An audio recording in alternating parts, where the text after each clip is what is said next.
at mapagpalang umaga para po sa ating lahat.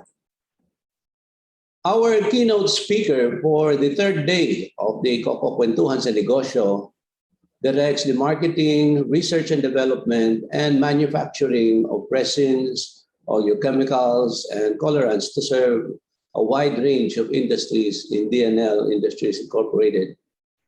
He earned his bachelor's degree in Business Information Processing from the Curtin University in Australia in 1991 and completed the Advanced Management Program from the Harvard Business School in 2010.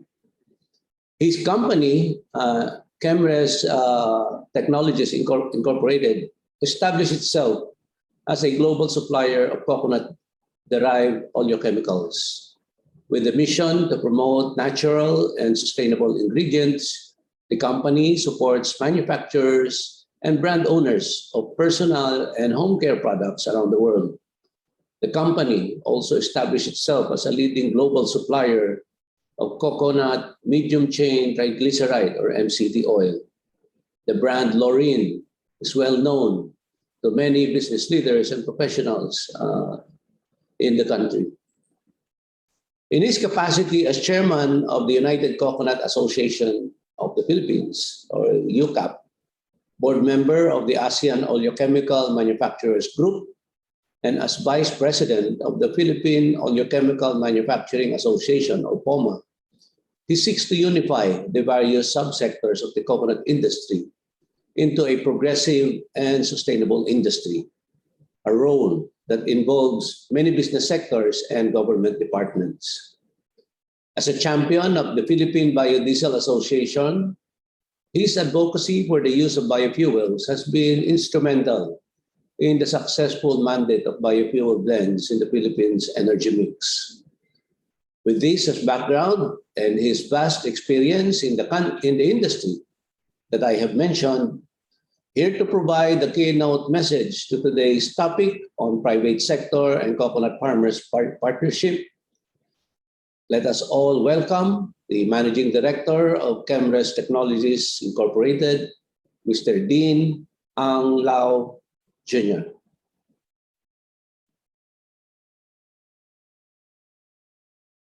Good morning, friends, and welcome to the CocoKwentuhan Day 3. Mariel, if you allow me to share my screen, I'll start the presentation promptly.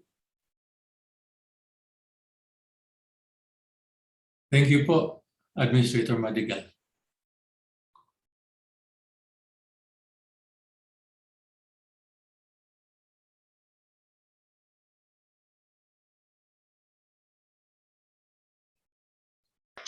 Okay, I assume everybody can see the screen. During yesterday's discussion I had with Dr. Ray Velasco, only then did I realize that there is somewhat a disconnect between the farmers and the private sector. The reason for this is the farmers have a limited interface. Normally it is with people who buy copra or fresh nuts or primary produce. Products that are manufactured or downstream sectors of the private industry, they don't get to interface very much with the farmers. And hence, there's not enough of an appreciation of what private sector does. And in some parts of the community, it is even seen that private sector seems to profit from the business while the farmers are not. So this morning's session, we plan to have a discussion. I'll set the tone, and then we'll have the discussion this later part, so that there's an appreciation from both sides, both private sector and the farmers. Here's the outline. It's a very simple outline, 4 points lamang. The challenge is we have our markets that was taken over by imported palm oil. Now, more on that later. The private sector is very instrumental and is very active in creating a new demand for coconuts assuming these are the these are the coconut markets that were displaced because of imported palm oil. Then we will highlight some areas where we saw the collaboration between farmers, private sector, and the government. And lastly, we'd like to emphasize how that interface between farmers and private sectors could be enhanced.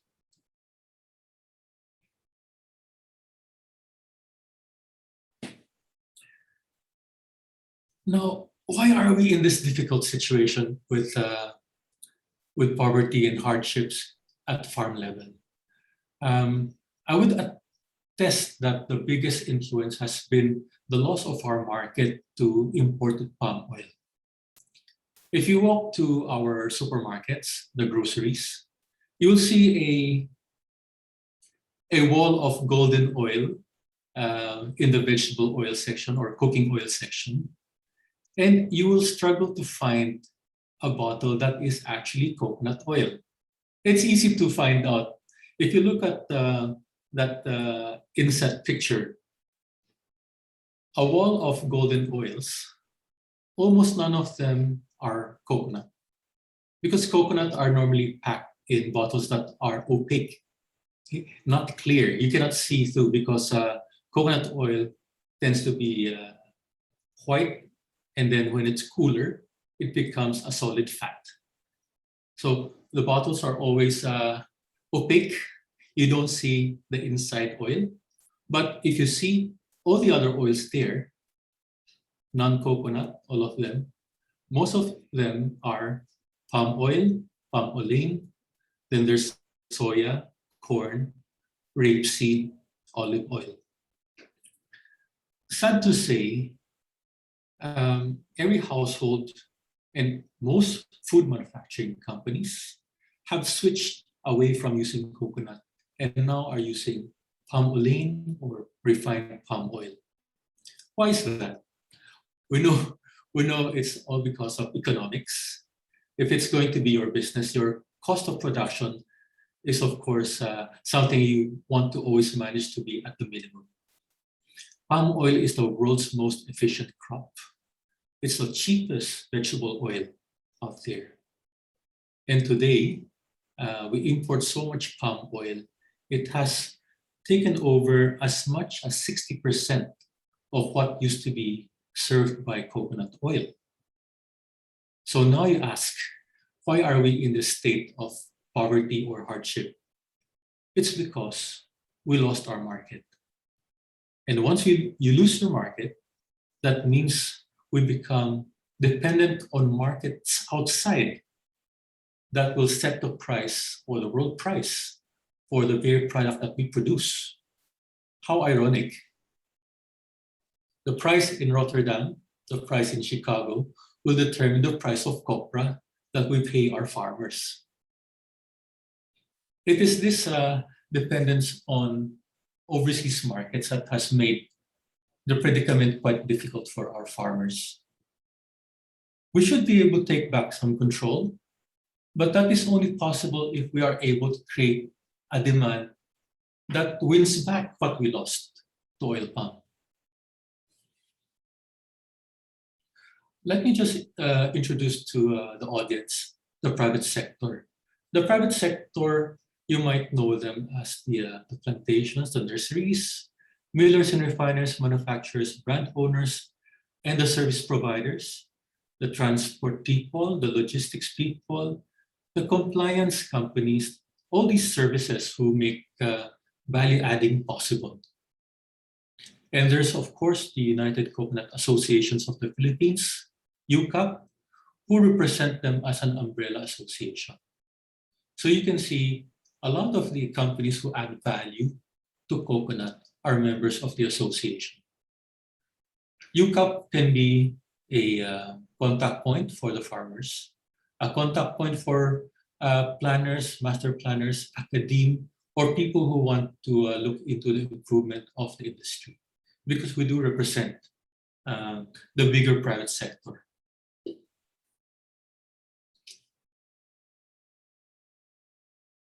So what role does the private sector play? First and foremost, we create value and we develop markets. And that means each private sector member, they need to invest to create value. So we start from the lowly copra that costs only, let's say, 20 pesos. It is the role of the private sector to seek out markets, to create new products, value-added products, and to market that under their brands or other people's brands so that it could be sold in markets locally and markets overseas. In doing so, we compete with the best in the world. When you're talking about an export market, we compete with VCO coming from Vietnam, Sri Lanka, Indonesia, and sometimes even Thailand, who's a net importer. So we need to compete with the very best in the world. That means we need to play with the very best and be better at that game. That is the challenge of the private sector. And part of that, we need to be investing in our own intellectual property. Intellectual property is needed so that you have some protection for the products you develop or the uniqueness in the products that you produce. There's value addition, and that requires investment in machinery, equipment, and whatever that would add value to coconuts. And then there's compliance with the standards. The standards there are more and more standards being imposed on a manufacturer. More standards to meet because of tightening food standards or safety standards overseas. These all require investment on the part of a manufacturer. Number 4, we are also very cognizant that consumers today will want to patronize or buy products that they see are sustainable. Sustainable products. Hindi lang mura sa kanila bibilhin. Gusto nila mura, tapos wala pang napinsala sa supply chain nila. So if you talk to a consumer in Australia, they'd like to support brands who support farming communities that put their blood and sweat into the production of these primary produce. They like to see that their support of a brand eventually cascades to the farmers who produce it. Number 5, private sector employs a lot of people.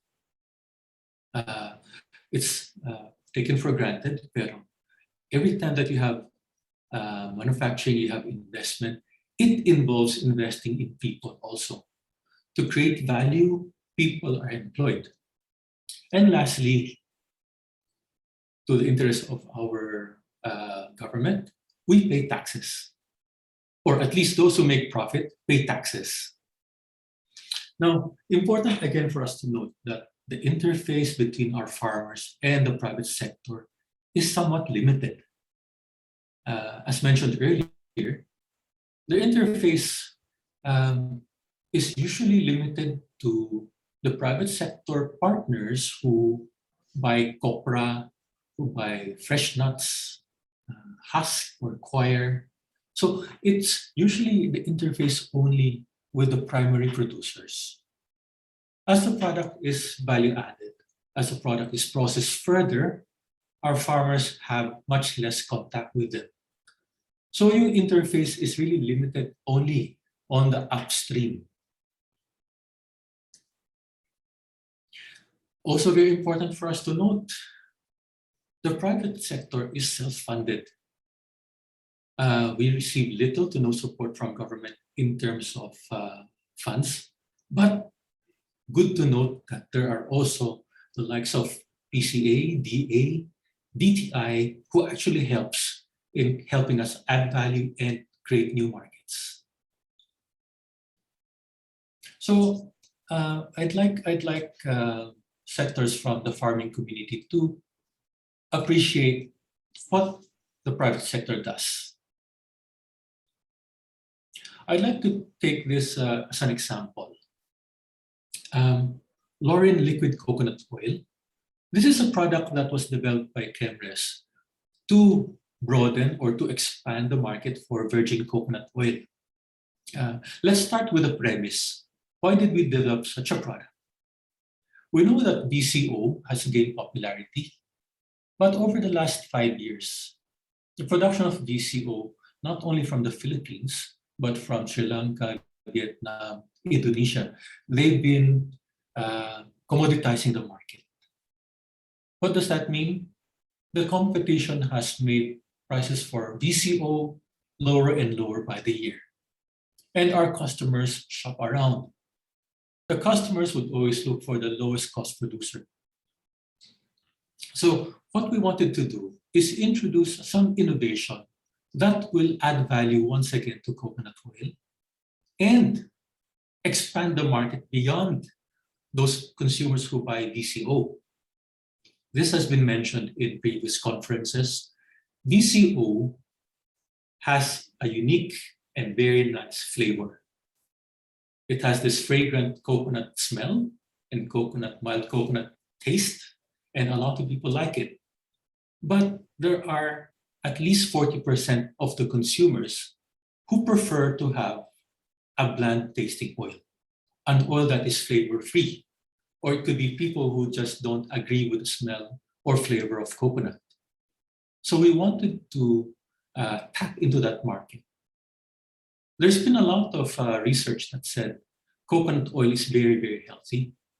They want to buy something healthy, but if the taste disagrees with them, they will not buy a second time. So we are trying to capture that market, and we wanted to expand the export market. Isa pa, you know that VCO, when it's in the cooler countries, as soon as the temperature drops below 23 degrees, you have a solid fat. And once it's in solid form, it's not very easy to use. So you need to always thaw it by heating it, or you use a spoon, sometimes a knife, to dig it out of the jar. Kaya nga, the garapons are what they use. They don't use a bottle that has a small spout. They use garapon with a wide mouth so that they could scoop it up. Okay, so these are the opportunities that we saw that gives us some room to innovate. So we came out with this product called liquid coconut oil. Not only does it stay liquid, it stays liquid down to 5 degrees Celsius, but it is flavor-free. And it maintains, or in fact, it builds on the health benefits that VCO has. Okay, so we now have a product. We now want to bring that product to the market, to the consumers. It's not a matter of putting the product in a bottle and sending it into a sea container and sending it overseas. It's not that simple. The facilities we need to create this unique product is a very big factory, and that's a picture of it on the lower left corner. This factory, because it's a food manufacturing plant, has to meet a lot of international standards for safety, for quality, and for care of the environment, and for care of its employees. That's the certification down there on its right-hand side, ISO 9001, 14001, and 45001. Not only that, we need to get food safety standards, kosher certification, organic certification, and halal certification. On top of that, there's FDA also, and DTI. Okay, so every certification that a factory needs costs a lot of money. Not one-off, but every year there's a renewal. There are audits. And these are standards or certifications that are being added on year after year. So there's that investment. On the customer side, if you look to the lower right-hand corner, customers would like to see a product that is organically certified. They want to try only product that is non-GMO, non-genetically modified origin. So even those need a lot of certification and qualification. To add to that, we have to also draw on support from the government. This is where the cooperation comes in. We work with the DTI EMB in trade exhibits, in trade missions, in branding, in value adding, and in business matching. There are so many interfaces we have with the DTI that has created new businesses. We work with the DOST to look for new technologies, to look for intellectual property that we can use.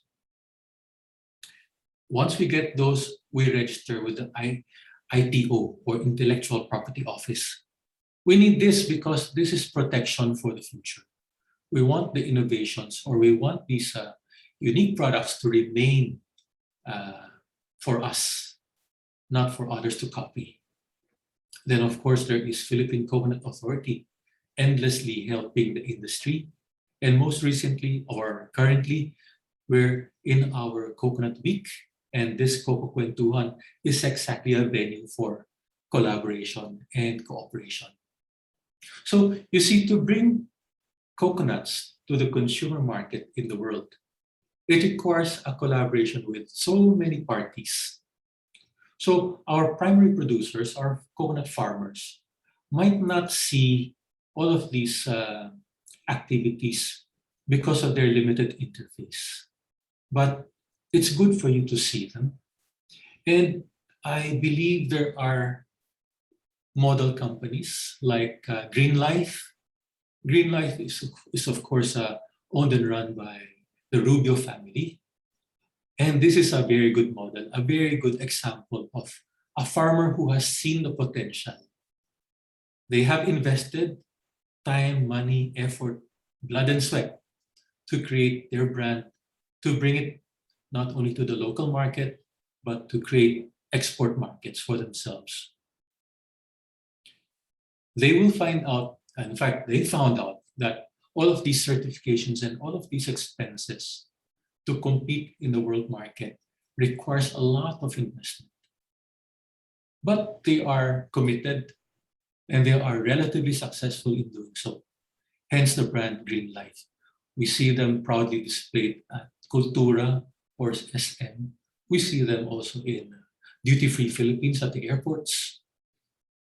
So these all require a lot of work. So ito po, we wanted to let the audience appreciate that there's so much involved and so much that the private sector has to do to be able to survive and to maintain a viable business.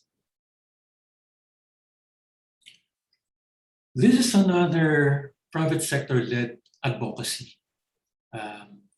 It's not very obvious to most people, but do you know that we already have 2% cocoa biodiesel blended into all the diesel sold in the country? This started back in 2007. It was a mandate made through the Republic Act. This was passed in one session of Congress in 2006 during the term of President Arroyo. Matatanong ninyo, one session of Congress, Republic Act, it's rare, no? It's very rare that you get a Republic Act passed in one session of Congress. Normally it takes several, in fact, it takes many years for a Republic Act to pass. But amazingly, this is a Republic Act that was passed in one session of Congress. You will ask, what happened, or what was the magic formula? It was the perfect timing.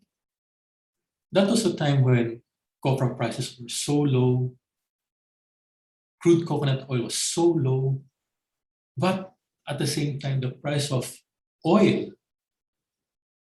was incredibly high. It was hitting $150 a barrel. It was never seen, ever.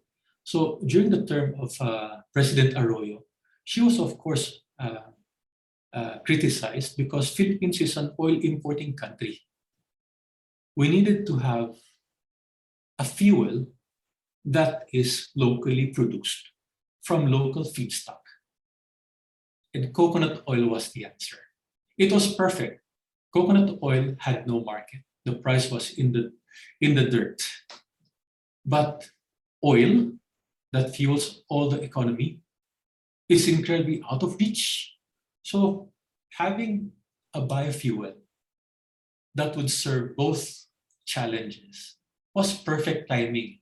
And Secretary Lotilla, that was just after Secretary Vince Perez, Popo Lotilla took that initiative and pushed it with the private sector to get biodiesel enacted into a mandate under the Republic Act 9367. Now, why is it so important? For coconut oil, we have suddenly created overnight, hindi dahan-dahan, we created a value-added market for coconut oil because it requires a lot of processing. And that value-adding means it can be sold for a higher value, closer to the price of diesel fuel that time. And being diesel fuel, the volume is enormous. It's enormous. We said earlier that we lost a lot of our food market to oil palm, but we gained it back with an application in fuel. Now, what else makes this such a great Republic Act? We, number one, have displaced a portion of diesel fuel with something made from coconut. That's a direct replacement, a market overnight.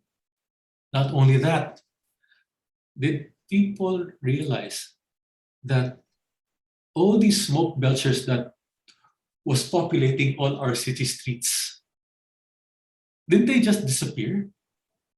Di ba nawala yung mga nagbubuga na parang pusit? Yung mga jeepneys na bumubuga ng napakaitim na usok.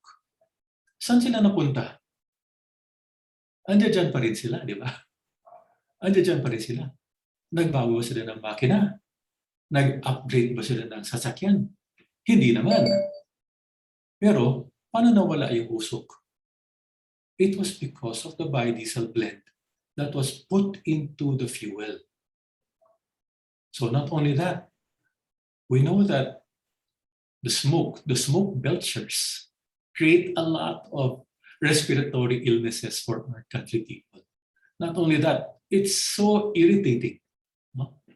So we created a market overnight. We also address air pollution. We, in fact, also improve the mileage of all these vehicles. Kung nawawala kasi yung usok kasi, yan yung hindi nasunog na krudo.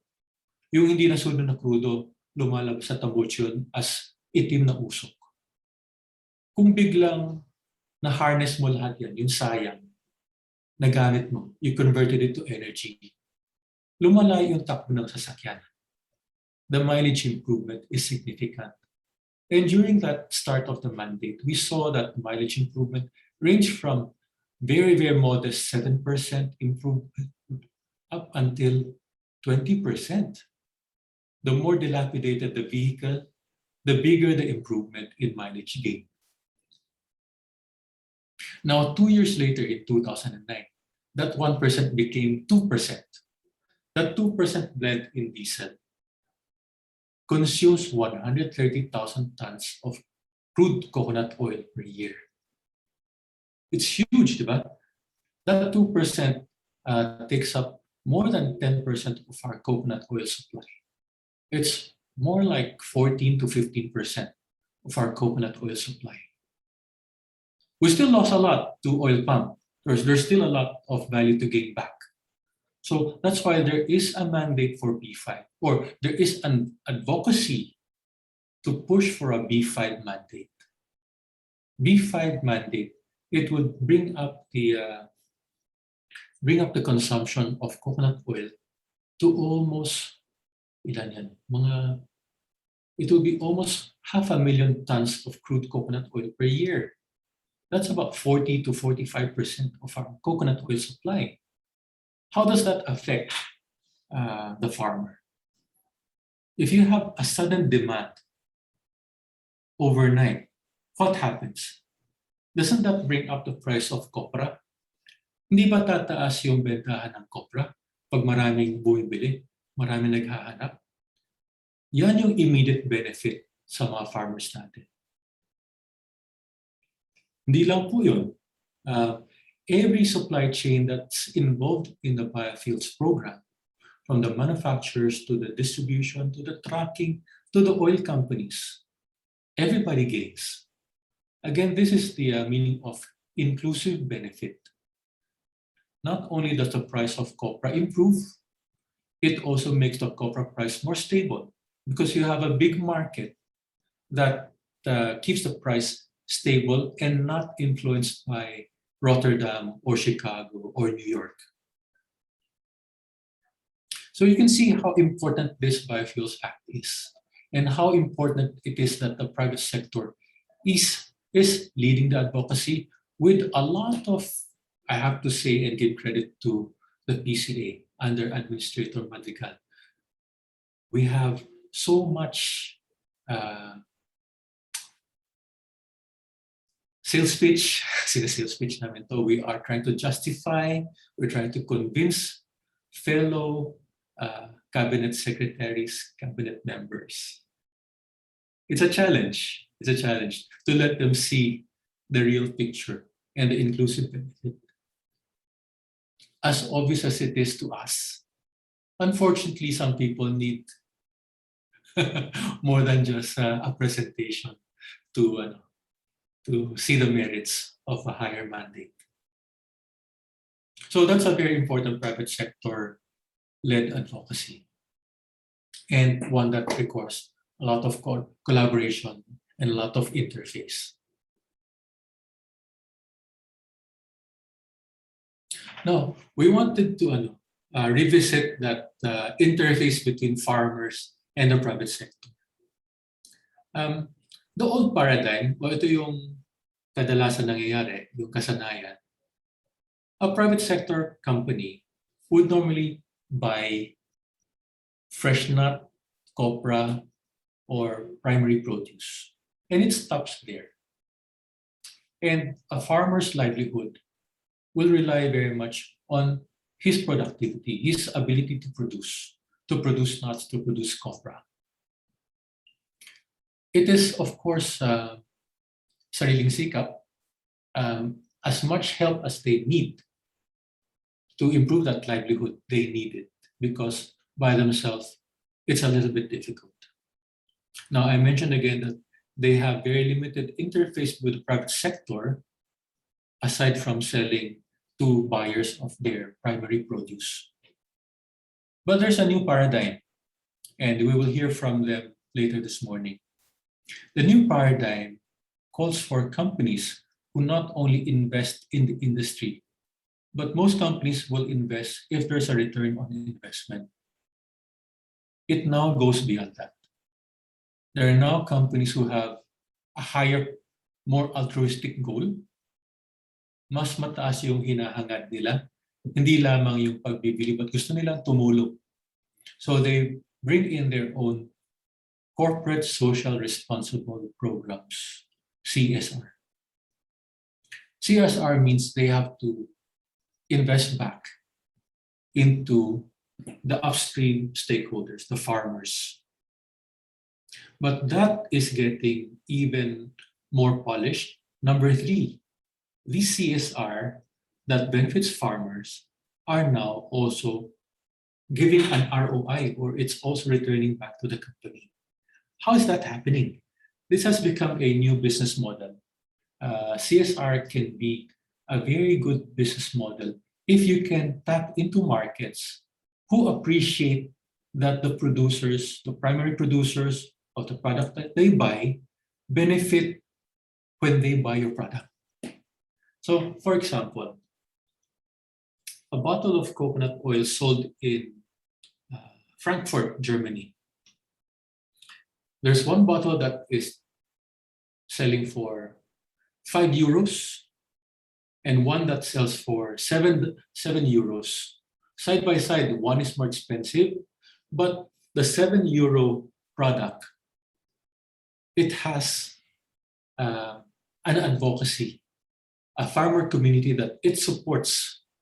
So when a buyer would choose a product, they would like to choose something that might be more expensive, but they know is doing a lot of good. It's an extension of their goodwill. Kumbaga, nakatulong sila dun sa mga farmer-producer ng brand na yon. So this has become a new paradigm and has become a very effective way, even for us marketers, to push. We are now helping communities, farmers. Our company, in fact, has put together some of our foundation workers, some of our customers, to work together to bring a source of, let's say, water supply to the people of in Bicol, to some communities in Bicol. Later on, you will hear from Primex, Cargill, and Cardinal. They have their own programs. Pero itong bagong paradigm, it not only helps the farmers, but it also pays back by giving a lot of goodwill and marketing points for the private sector. So we like to see more and more of such collaboration.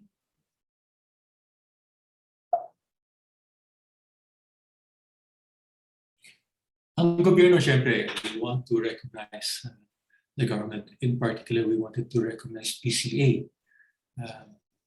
Month of August is the month when we really go all out to promote coconut, not only locally, but we wanted to reach out to our export markets. We just had our virtual exhibit, the Coco Week Virtual Expo. That is a smart way of holding an exhibition without being physically present. So people can use their computer screens to visit booths that are virtually a booth that they could walk and talk to someone and look at brochures and hopefully get new products out. Our government is also tasked with looking after their social welfare, the healthcare of our farming communities, and of course, education and training. Education and training not only for other vocations, but how to improve the efficiency and productivity of their farms. There's a lot of help also in trade policies, international trade policies. The Philippines still enjoys a lot of free trade agreements. Thank you very much to our DTI for negotiating or getting these in line. Free trade agreements allows us to export into markets, and those importing companies do not need to pay duties, sometimes not even tax. And of course, we also got the government helping us to improve our safety standards, our environmental obligations, and all our operations need to comply to a minimum standard for safety and quality.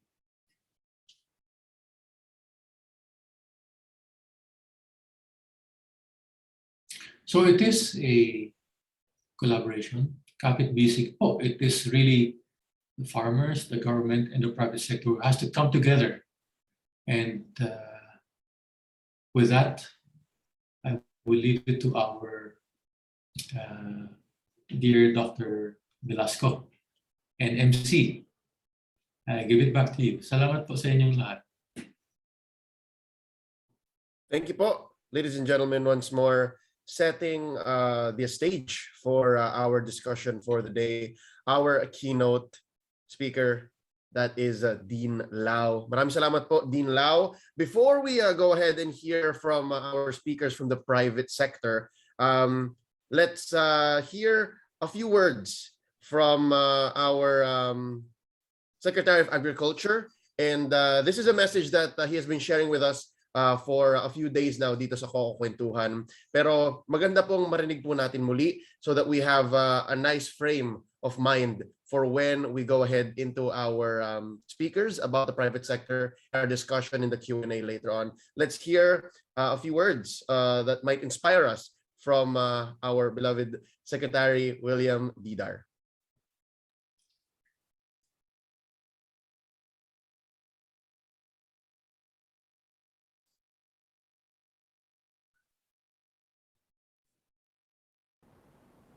Good day to all. First, I'd like to greet the Coco-Negosyo partners who are joining this webinar, the presenters of the success stories, the agripreneurs, the private sectors, LGUs, leaders, policymakers, advocates of the coconut industry, and honored guests. Isang mapagpalang araw po sa ating lahat.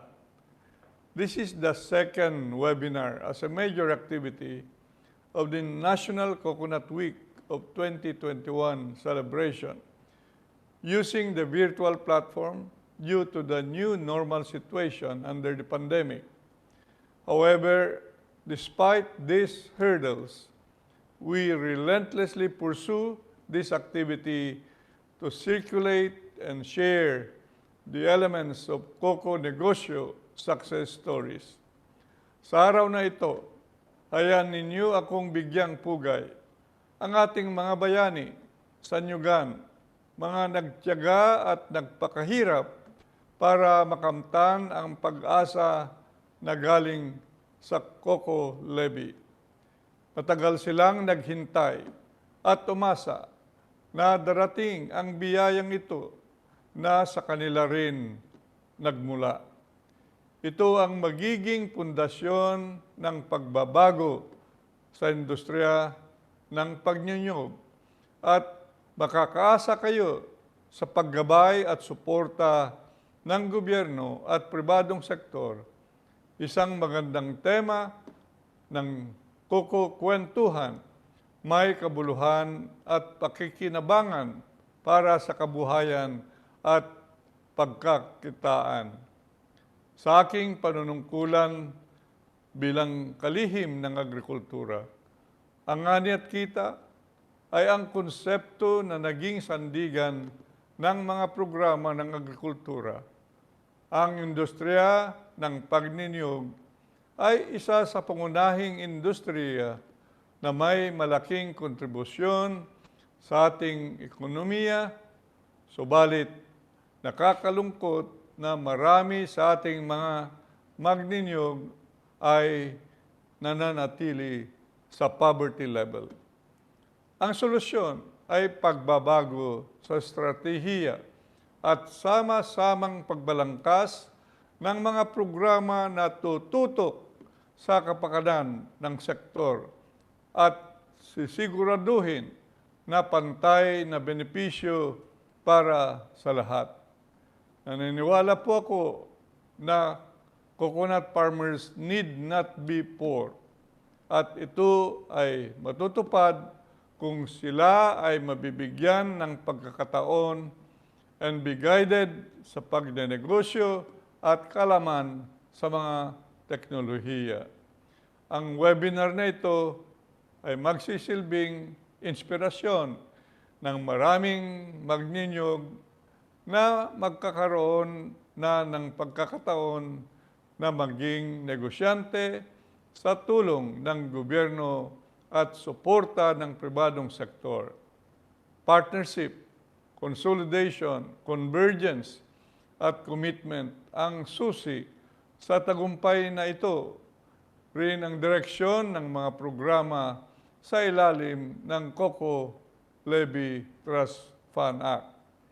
Ang mga pagbabagong ito ang magiging tulay sa pagangat ng coconut industry na may layunin na hindi maiiwan ang mga maliliit na magninyog at manggagawa sa nyugan sa pag-unlad ng industriya.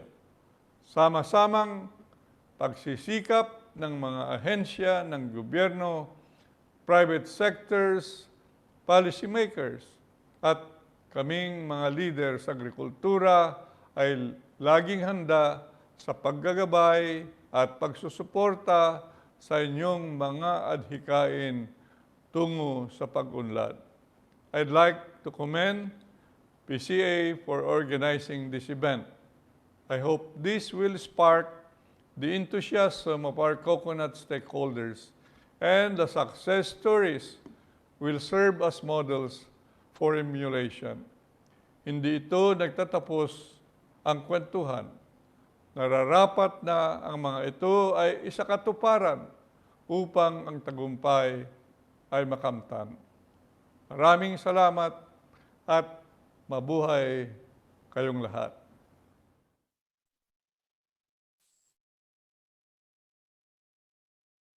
Maraming salamat. That was once more Secretary Dar, again setting up our discussion for today alongside our keynote address from Dean Lau. Ladies and gentlemen, ito po ang 5 na mapapakinggan nating mga storya mula sa private sector. We have 5 different representatives speaking about the private sector and farmer partnerships. We will run through them po. And there's 5 running from all the way across the Philippines. No? So lahat po ng nakwento ni Dean Lau, hopefully we will see little bits of that in each of these speakers. And some of them will be coming up to us live via Zoom, and some of them have sent in their messages. Here we are looking through day 3, pumuli. Sa Coco-Negosyo, suporta ng pribadong sektor ay mahalaga. 5 po ang ating mapapakinggang speakers. Yan, mula Luzon hanggang Mindanao. 4 lang po pala. 4 lang. We have Primex Coco Products Incorporated, Cardinal Agri Products, Cargill Philippines, and Amparitas Food Products Manufacturing. So from north to south, meron po tayo across the 3 major islands of the Philippines. Sige po, simulan na po natin. First up, I would like to call on our representative from Primex Coco Products Incorporated. They have sent in their story. And pag-uusapan po ni Mr. Jonathan D., the Program Head of Corporate Social Responsibility of the Primex Group. So hopefully marami po tayong matutunan mula kay Sir Jonathan about the private sector and farmer partnerships. Once more, representing Primex Coco Products Incorporated, pakinggan po natin.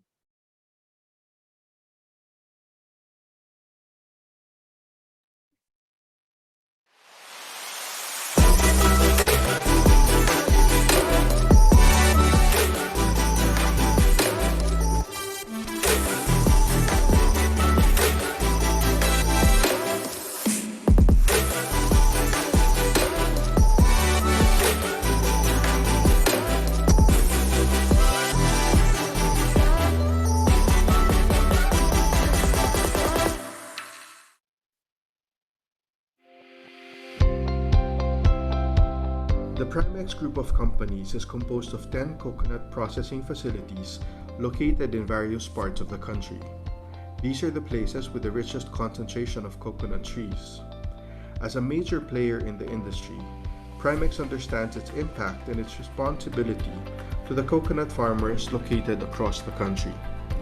To begin with, Primex acknowledges that the relationship between big business and small farmers needs to be redefined. Business is no longer simply about the bottom line. In order for the coconut industry to thrive and be sustainable for the future, the company's role and the farmer's role have to undergo a transformation. We are not buyers and sellers anymore. We are partners. As partners, we immediately understand that we have the responsibility to cultivate a relationship and help each other reach a healthy place. The relationship must strive to be mutually beneficial. Since Primex is the partner in a better position, we ask ourselves, what can we do for our almost 5,400 farmers and their families? We had conversations with our farmers and we learned the things that they need to help them reach a healthier place or a more comfortable living. They spoke to us about their needs for safety, a fallback for emergencies, their health, and their need for additional income. The farmers told us about their need for boots because they were in danger of snake bites. The boots also protect them from wounds and cuts inflicted by shrubs in their farms. Farmers asked for raincoats. They would often use plastic bags and small umbrellas to shield them during storms and downpours at the farm. Sometimes they would even stay under the rain completely unprotected. Primex provided the farmers accident and death insurance. They often talked about their fears in facing emergencies. They would take out loans to pay for medical bills, death, and burial expenses. This way, they know that they can count on significant assistance when tragedies strike. More recently, we provided immediate food assistance to our partners during the earthquake in Davao and the start of the pandemic. Access to food was an immediate concern at the time, especially during the first months of the quarantine. Very strict lockdowns were enforced that triggered a shortage in rice and food availability in the provinces. Rice packages were delivered to our partners to stem the shortage of rice in their areas. During Typhoon Wally, we provided building materials to our partners whose houses were damaged or completely destroyed by the typhoon. Health is also a big concern for our farmers, so Primex conducted regular medical missions. Health is mostly deprioritized by farming families because of the lack of funds to pay for doctors and medication. In line with this, we continue to provide maintenance medication so that they can avoid severe illnesses or complications brought on by neglect of healthcare. Primex also supported farmers' requests for additional livelihoods, such as sari-sari stores, mobile loading station, and fish nets for farmers who are also fishermen. The company supported sustainability efforts by providing coconut seedlings and giving incentives to farmers for the proper care of their coconut trees. Primex also supported the need of farmers to build and cultivate relationships within their own families and their communities. Birthday and Christmas packages were given to them to help farming families celebrate special occasions just like anyone else. We conducted large events for Mother's Day and Farmers' Day to address the need for healthy social interactions.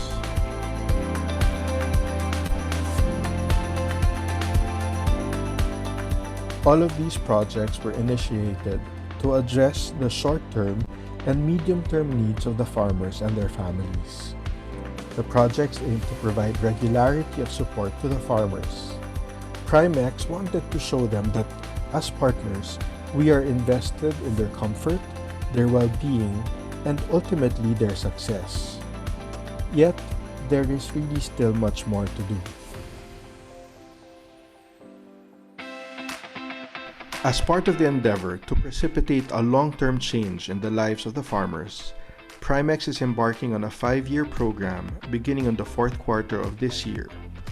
Joined by Nutiva, the program was developed to support all aspects of a farmer's life and lay out a plan to move coconut farmers from poverty to a sustainable and profitable community. The program will have 6 components: empowerment, profitability and sustainability, health and wellness, education, food security, interpersonal and community development. Under each component are the following projects.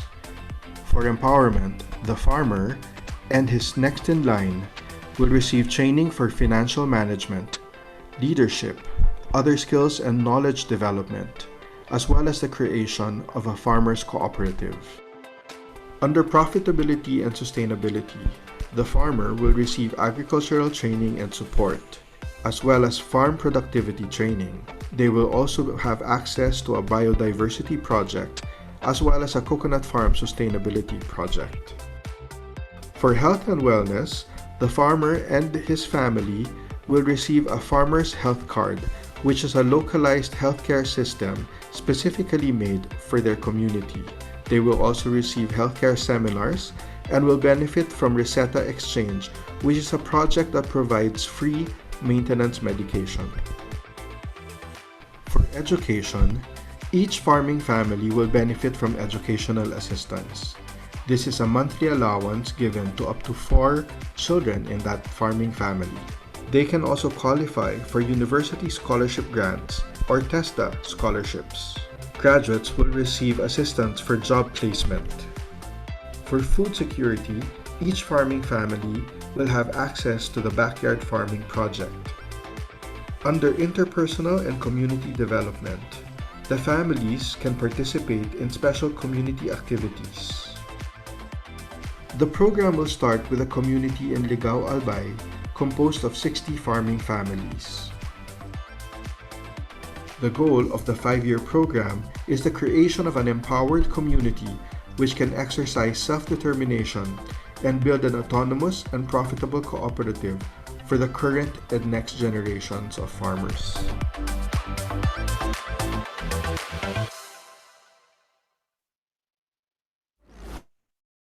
Maraming salamat, ladies and gentlemen. That was the story of Primex Coco Products Incorporated. Very concise, straight to the point ang kanilang mga nagawang initiatives to help out the farmers in their area. But up next, this is going to be a live message. So we have on Zoom, good morning nga po pala sa ating mga participants once more, and via Facebook and via YouTube as well. Ang susunod po nating speaker ay CEO ng Cardinal Agri Products Incorporated. Again, let's all give a warm welcome and listen to Mr. Joselito Abrogar. Hello, good morning everyone. Good morning, PCA admin.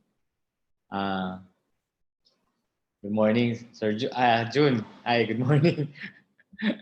Yeah, nice to see you all. Thank you for inviting me here. I just wanted to share with you our experience. Or actually in Palawan. We're not in Luzon. I guess that's part of Luzon nga pala, no? But we're actually in Palawan. And I hope that one day the administrator can visit us there. Si Sir Mon Rivera supports us a lot there. And we've been trying to get him there for for a program that we want to start, but we've had a lot of support from PCA, and thank you for that. And also from the chamber, DTI has been helped us also with some of the conferences, the virtual conferences. So we've enjoyed a lot of support from your team. I just wanted to share with you some of the things that we're doing in Cardinal. As June mentioned, no, we're trying to reach deeper into the supply chain, make it a bit more just, and especially for the farmers. Now, maybe I can share with you some of the slides that we have to share. Just give you an overview of the company first. Sir Leo, ako ba magpe-present o ikaw? I think pwede niyo pong i-request ang screen share po. Sige. Okay. Yes. Yes. There. Okay, this is a very short presentation. So Cardinal Agri, we do have an integrated processing facility in Palawan. That's it, in Brooks Point. It's actually right beside Mount Matalinghagan or in Brooks Point, Palawan, and we're the first major processor there. So we produce key products such as coconut water, coconut oil, desiccated coconuts, cream, and what we've tried to do is really make the chain better. Our motto is actually all for the better and better for all. And I just want to highlight how we're trying to include in this all really the environment and the farmers. So one problem that we have in Palawan is there's a lot of kaingin. And while we understand that kaingin has a lot of historical and cultural aspects. I think the extent that kaingin is done in Palawan is no longer that. It's really a lot of economics. No? There, there are a lot of indigenous people, and this for them is really their only source of livelihood, and it's not even a good source of livelihood. They don't earn a lot from kaingin. Uh, One of the kaingin farmers told us that he basically gets one or two kaban for for uh, for his kaingin efforts, no, and that's really not a lot to sustain a family. And the problem with that is it goes beyond him or his family. It really affects the water cycle. um, the trees and the mountains are the ones that absorb the water, and it's the mountain that brings it down to the lowlands for coconuts, for rice, for corn. And so pag masira yung bundok, hindi yung bundok lang ang masisira. It really affects everyone. And we've tried to do that. In fact, in Palawan, the last maybe 3 years, we've started to have floods, which is very, very unusual. I've been going to Palawan for decades, and we've never had floods. Of course, there's probably more rain, but before the trees could absorb it, the trees could absorb the rain. Now there are not enough trees, so we see that as really a major problem, and it's driven really by necessity of the our indigenous people in the area. So what we've done really is that we've prioritized the hiring of indigenous people. Um, we we have reached out to all the communities of indigenous people in the surrounding in Brooks Point, Palawan, and basically tried to make sure that from each family we have one representative. We have one representative who can work in Cardinal so that meron siyang kabuhayan. And pag meron na siyang kabuhayan, hindi na nila kailangan magputol ng puno, magsunog ng forest, no? And so that's what we've been doing. Medyo challenging siyempre for them because they're not used to working every day, but we've been flexible, no? Kahit 3 araw lang sila magtrabaho, o we just schedule them, no? Because actually, sa isang linggong trabaho ng isang IP, mas marami na siyang kinita sa 3 buwan nilang nagkakaingin.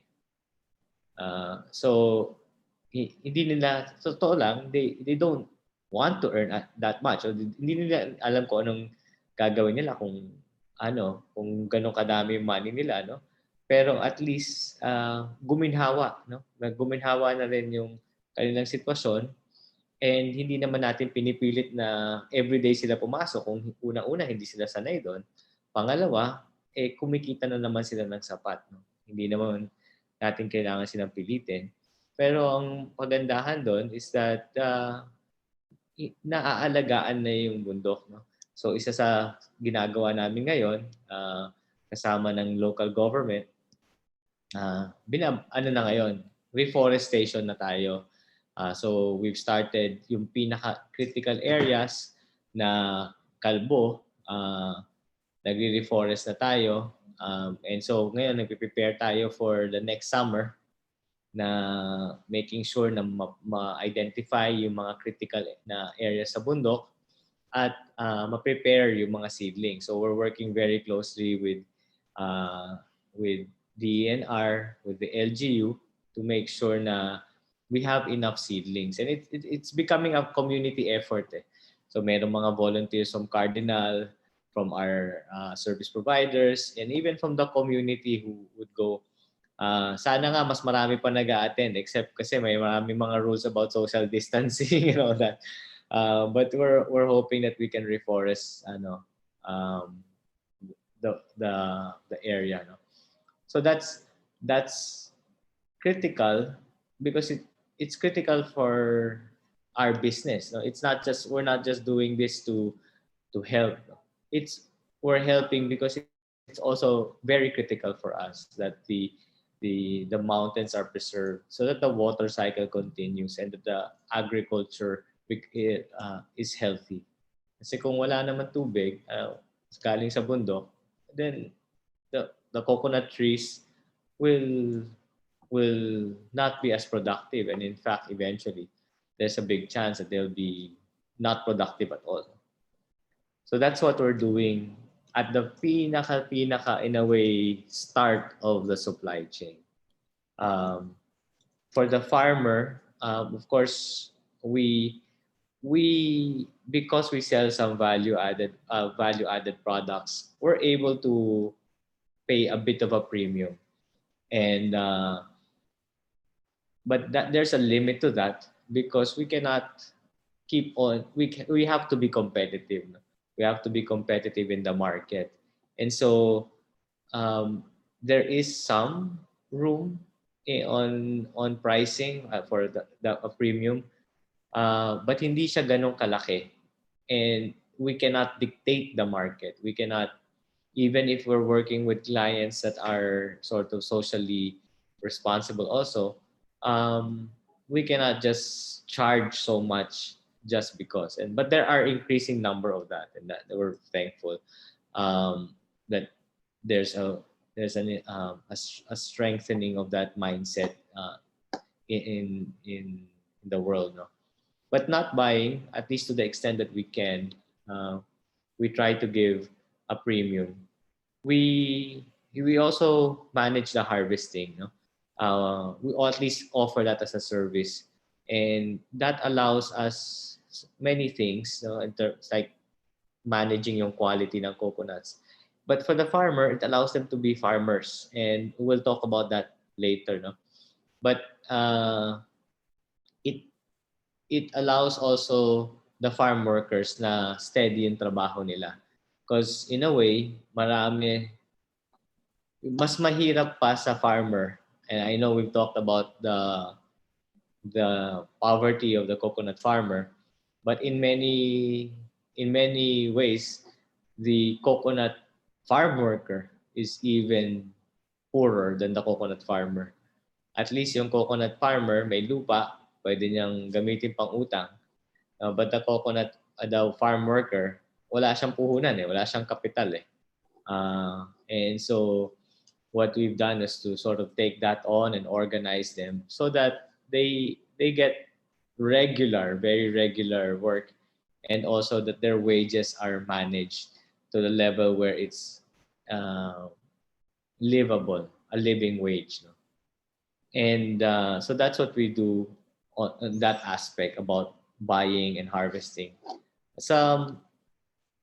And I said kanina that there's so much more we can do on the price because that's really driven by the market. So what we've tried to focus on is really on the productivity.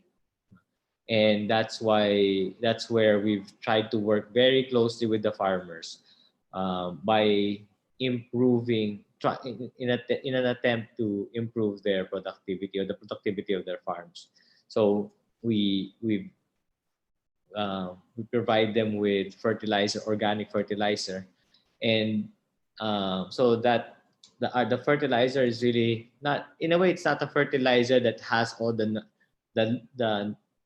elements or the minerals that the coconut tree would need, no? That's the typical fertilizer natin eh. You know, when we talk about fertilizer, kailangan may NPK yan, but there's no organic version of that. But what we try to give is a way to strengthen the soil so that the soil can take that from the air, you know, the nitrogen from the air, can have more oxygen, can make those other things that are necessary. So in a way, it's a special fertilizer, and that is supposed to again result in more nuts and probably bigger nuts. No? For us, that helps because if the coconut farm is more productive, then obviously the farmer is happier. And two, we have to deal with less farmers. We can strengthen our relationship. And the other thing that we're doing for the farm is basically mulching. And it's um, it's very interesting that you have countries like or places like Holland and even China where they really appreciate our coconut peat. So from the husk, no, and that coconut peat is used as a basis for a lot of the things that they grow. You know? The tulips in Holland and the reclamation in a way, or the reforestation, or the recovery of the Gobi Desert in China. Those were done. Those are done uh, with coconut peat because it's really a great soil substitute, and it retains a lot of water. It's very good for microbes, and it's interesting that for us we just burn it. I mean, don't the coconut peat that we cannot export, we basically burn in the farm, and so hindi na natin napakinabangan, diniplete pa natin yung oxygen sa lupa kasi of course when you burn, gagamit siya ng oxygen, no? And that's really a waste. And so what we're trying to do is to put it back in the farm. Put it back in the farm. So here's a picture of how it looks, and that's actually with the help of sila Mon Rivera, guiding us on these things, and we're hoping it's a not a quick project because isang sako ng husk ang kailangan mo. Isang sako ng husk ang kailangan mo, or actually I think dalawa para sa isang puno, no? Pero madami naman tayong husk eh. So we integrated into our processing. We're able to give back the husk to the farmers. And that's why, we're encouraging the coconut farmer to be a farmer. Maglagay ka ng fertilizer. Maglagay ka ng mulching. Kami bahala sa harvesting. Ikaw na magbahala dyan.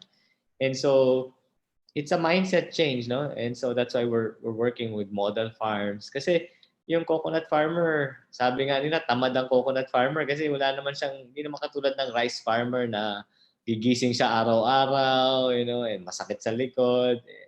The coconut farmer, in a way, nag-aantay lang yan eh, di ba?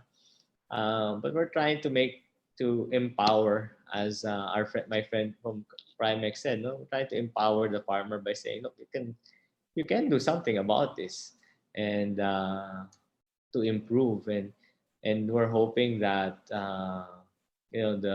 the combination of fertilizer and mulching would allow the productivity of the coconut trees to improve.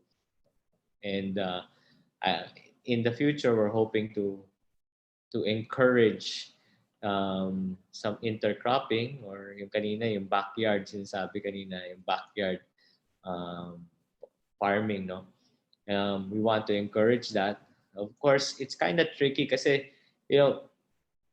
as June sort of described, you cannot just come up with a product. You cannot just, sige, tanim kayo ng ganito. You almost have to make sure, we have to make sure in our partnership that we have a market for it. So kung magtatanim tayo, dapat yung farmer, ang aasikasuhin niya ay yung pag-farm. At kami sa company, asikasuhin natin yung market and the logistics, no? So that we create the whole chain. So we're still trying to figure that out, and it might not be one product; it can be a combination of products. But it's good, I think, to put more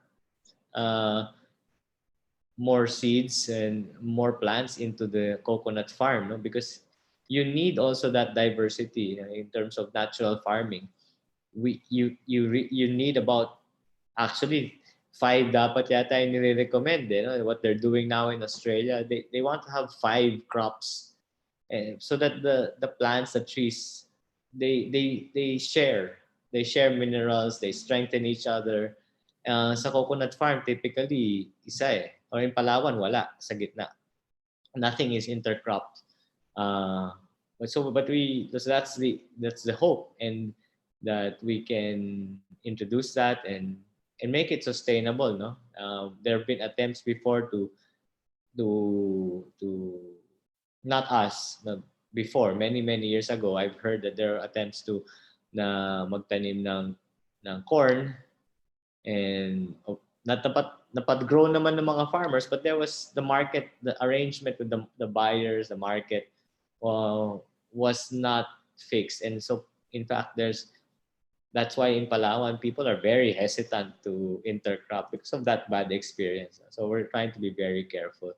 But I think that's the third step right now, where we've done the fertilizer, the project, we've applied, distributed, and supervised the application of fertilizer to about 8,000 hectares of coconut farms. Madali lang yon. Mahirap yung mulching, and that's what we're gonna start next month. We've actually done our pilots, trying to make sure. It's more bulky, so in a way it's more challenging. But we're hoping that, again, that strengthens the supply chain. And I think that's the thing that I wanted to share. The marketing side, the product side. I think many companies have already oriented the attendees on this. What I wanted to share was really the other end, kabilang dulo ng supply chain, yung bundok at saka yung puno, no? And we're hoping that it becomes a strong program. We've been coordinating with MON on logistical or financial support from the government. That's not been for several reasons. That's not been arranged, or that couldn't pull through. No, but at least the technical advice, PCA has always been very available, and also on the ground when we want to talk to the farmers, they really help us, and so it's some coordination. I was interviewed, I think 3-4 months ago, by a team somehow hired or by the government to understand what can be done with the coconut levy. I said I don't know, but I'm just gonna share with you what we do. Because the things that we do obviously entail some investment, some funds. We just share with you what we do, and maybe if there's something that you can extrapolate from that and take from it and apply it in a bigger way, then that would be great. So that's what we do in Palawan, and we're trying to make sure that the supply chain is very strong all the way back to the mountain. And that would be my short presentation. Thank you. Maraming salamat po. Once more, ladies and gentlemen, let's give a warm round of applause to Sir Joselito Obregar of Cardinal Agri Products Incorporated. Siya po ang kanilang CEO. Thank you so much, Sir Joselito, for coming in live. We appreciate making time for CocoKwentuhan. Ang susunod po nating speaker ay mula naman sa Cargill, Philippines. They are going to be sharing their story as to how the private sector interacts and helps out the farmers in their area. She is their COPRA Sustainability Manager, and once more representing Cargill, Philippines. Pakinggan po natin ang storya ni Miss Vivienne Z. Nacion.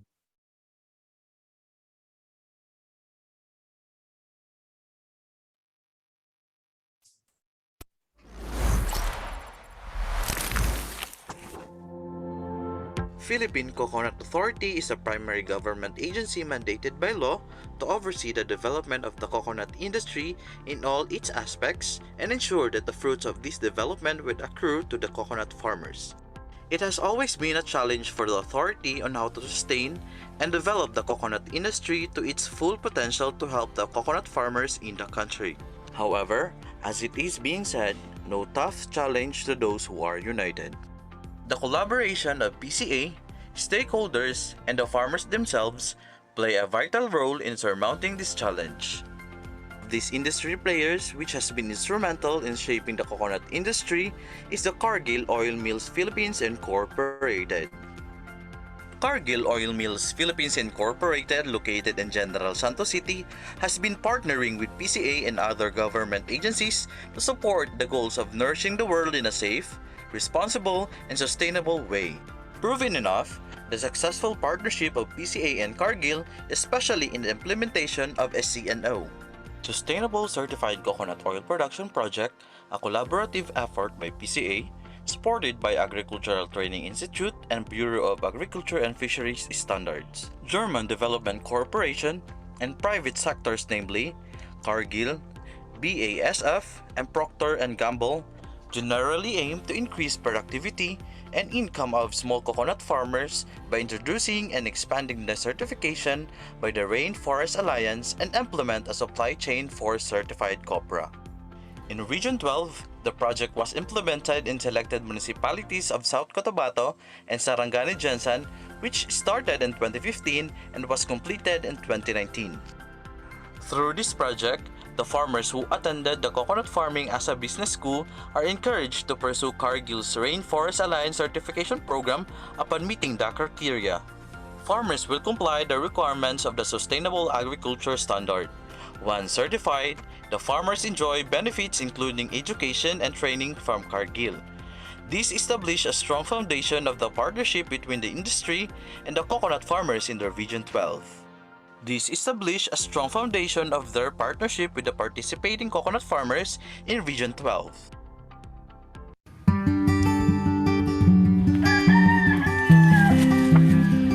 Kani amo ang liyuta na siguro sa 60 years na mo nigikuan sa amo pamaning amahan. Usahay ang kopras gamay ra harveston na apoy sahay daghan. In the Philippines, the farmers are among the most marginalized sector. We now understand that there should be greater efforts towards focus to ensure sustainability. All partners together are training farmers to be more productive by at the same time being sustainable and producing in line with an internationally recognized standard like the Rainforest Alliance standard. The training that we conduct in the farm level is more on good agricultural practices, and second is teaching farmers on financial management. So we instill in the minds of the farmers that farming is indeed a business. Kung sundon mo ang na-training mo sa CNO practices, may future ka.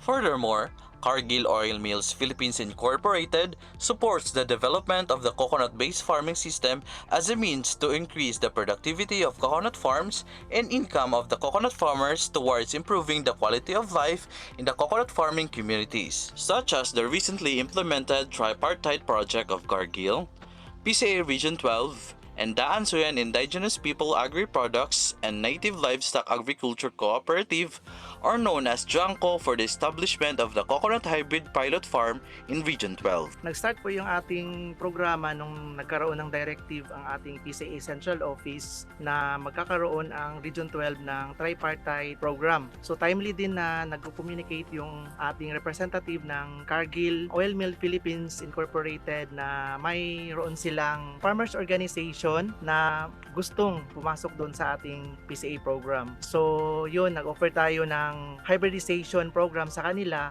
kasi ang organization din nila at saka natin ay may collaborative project din doon sa ating Sustainable Coconut Program ng PCA, Cargill at saka ng GIZ. So yun, na-realize natin tapos pina-prepare natin ng mga kakakailanganing mga dokumento para at least makompleto yung kanilang mga requirements para sa pag-avail ng programa. Tsaka na-provide yun, tsaka yun, ating pinasok doon sa ating Coconut Hybridization Project ng PCA. Ang recipient ng ating programa, ng hybridization program ng PCA ay ang Jan Cooperative. So ang status po nito ngayon ay fully planted na po ito siya. Nasa mga less than 1 year old na po yung ating mga seedlings na nasa field. So base doon sa ating Memorandum of Understanding, kasi nagkakaroon tayo ng Memorandum of Understanding between PCA and sa organization. So ang role po doon ni PCA ay ongoing po yung ating monitoring at saka yung technical assistance po doon sa ating organization. So i-monitor ito siya. As always, kung may mga problema na ma-encounter, so mag-i-intervene po doon si PCA.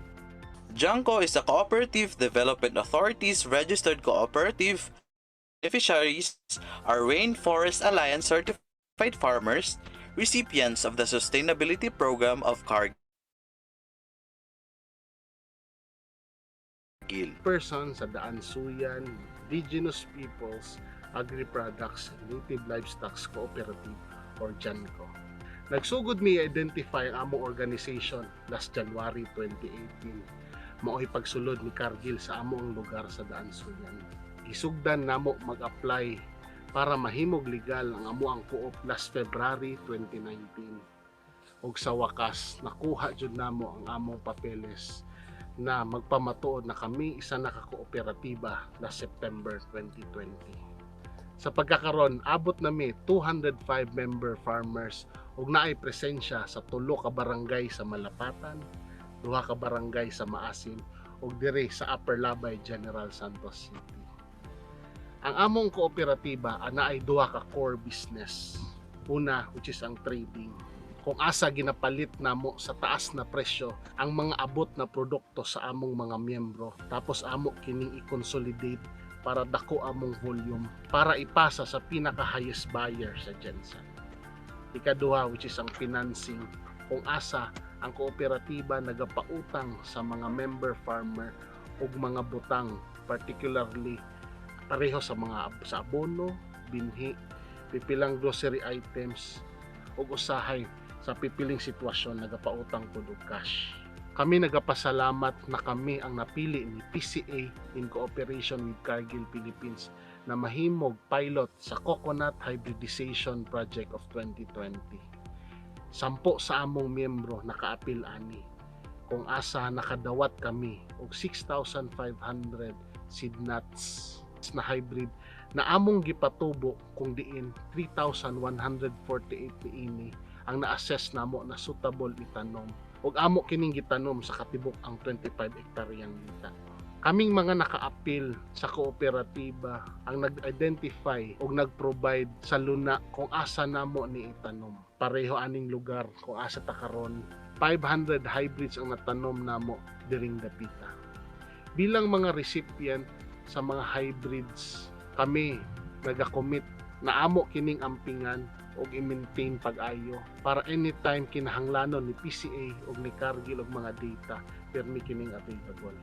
Kami naga-expect nga pinaagi sa Coconut Hybridization Project motaas ang among income sa pagsaka og lubi kumpara sa dati namong mga naandan, sabay sa among commitment na maayong pagdumala ug sa partnership ni Cargill na ila kining dawaton kung kani mamunga na og paliton sa maayong presyo. Dagang salamat, mabuhay ang mga kapwa na akong mangunguma, and God bless everyone. I am Carlito Shador Jr., one of the farm inspector and trainer of Cargill. As a farm inspector and trainer, I ensure that our coconut farmers are compliant with the set standards of Rainforest Alliance. It is our commitment to help and support our coconut farmers to achieve success in sustainable agriculture by providing them education through trainings and good agricultural practices and good copra quality production. We are also supporting these farmers by connecting them for public support such as this collaboration, the Philippine Coconut Authority Hybridization Program, and access from farm to market where they can have better and decent income. On the other hand, after a series of training, comprehensive planning, brainstorming, and meeting, Coconut Hybridization Project finally took off in 2018 at PCA NCSBC Aroman, Carmen, North Cotabato. PCA NCSPC is committed to produce and provide PCA coconut hybrids to different suitable areas in the region as being part of the local implementation of the National Coconut Development Program to showcase the efficiency of these hybrid coconuts. Ang coconut hybridization ay isang teknolohiya kung saan ay pinag-aasawa natin yung dwarf coconut variety sa tall coconut variety. Yung dwarf ay yung nanay at ang tall ay yung tatay. Marami ng pag-aaral ang ginawa, matagal na, kung saan yung hybrid mismo na na-produce ng pag-aasawa ng dwarf at saka yung tall ay naitanim in several locations sa Pilipinas at napatunayan na may mga 15 tipo ng hybrid ang pwedeng ipatanim sa maraming lugar dito sa bansa. At dito sa ngayon nga, ang napoproduce na hybrid, may mga 4 o hanggang 5 klase na pwedeng ipatanim sa maraming lugar. Base sa data, itong mga hybrids ito ay nagpo-produce ng nuts na higit sa 100 nuts per tree per year. So kung ito ay may papamahagi talaga sa mga magsasaka dito sa bansa, malaki ang inaasahang pakinabang nito sa mga areas na patatamnan. Lalong-lalo na kung ito, mga hybrids na ito ay may tatanim doon sa mga lugar na talagang suitable sa coconuts at saka kung maalagaan ang gusto ng mga coconut farmers. Kaya siguradong magiging maganda ang bunga nito. So yun ang advantage nitong hybrids para ipamahagi bilang programa ng PCA sa mga magsasaka. Thank you very much. Janko, being the beneficiary and participating cooperative of the project, is one with the PCA and Cargill's goal to help the farmers increase their income, nut production, as well as improve the quality of their produce through planting coconut hybrids. Ako si Bunso Malila.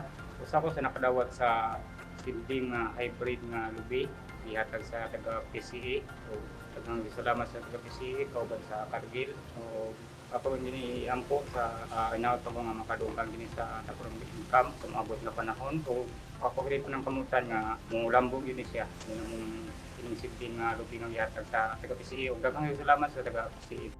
Indeed, these tripartite projects open possibilities and creates multiple opportunities to the cooperative, its farmer members, and the rest of the farming communities, stakeholders, and the entire coconut industry.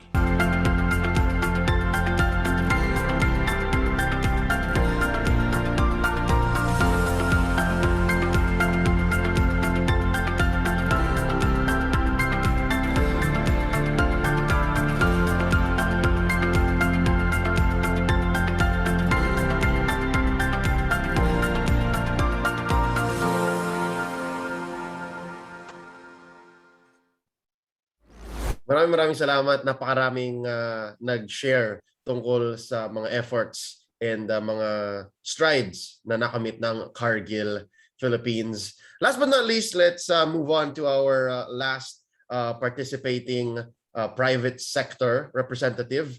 This time, representing Amparitas Food Products Manufacturing. He is their proprietor, and he will be sharing with us what they've been doing over there at Amparitas Food Products. Let's all hear from the story as led by Engineer Ramon Barbosa.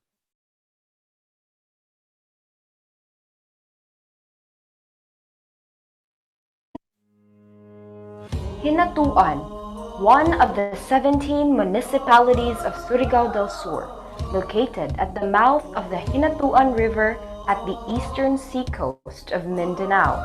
The coastline is irregular, stretched and brokenly with white beaches. There are 13 islets, 6 of which are fully planted with coconuts skirting the coast, just a few nautical miles from the world's deepest trough, known as the Philippine Deep, which besets the town's supply of marine for the consumption of the people of Hinatuan and its neighboring towns. Here in the municipality, you can discover the only accredited integrated farm promoting zero waste in the Philippines, the Amparitas Integrated Farm. Amparitas Integrated Farm has an area of 4 hectares of land considered as tourism and training site for farmers, entrepreneurs, and young professionals.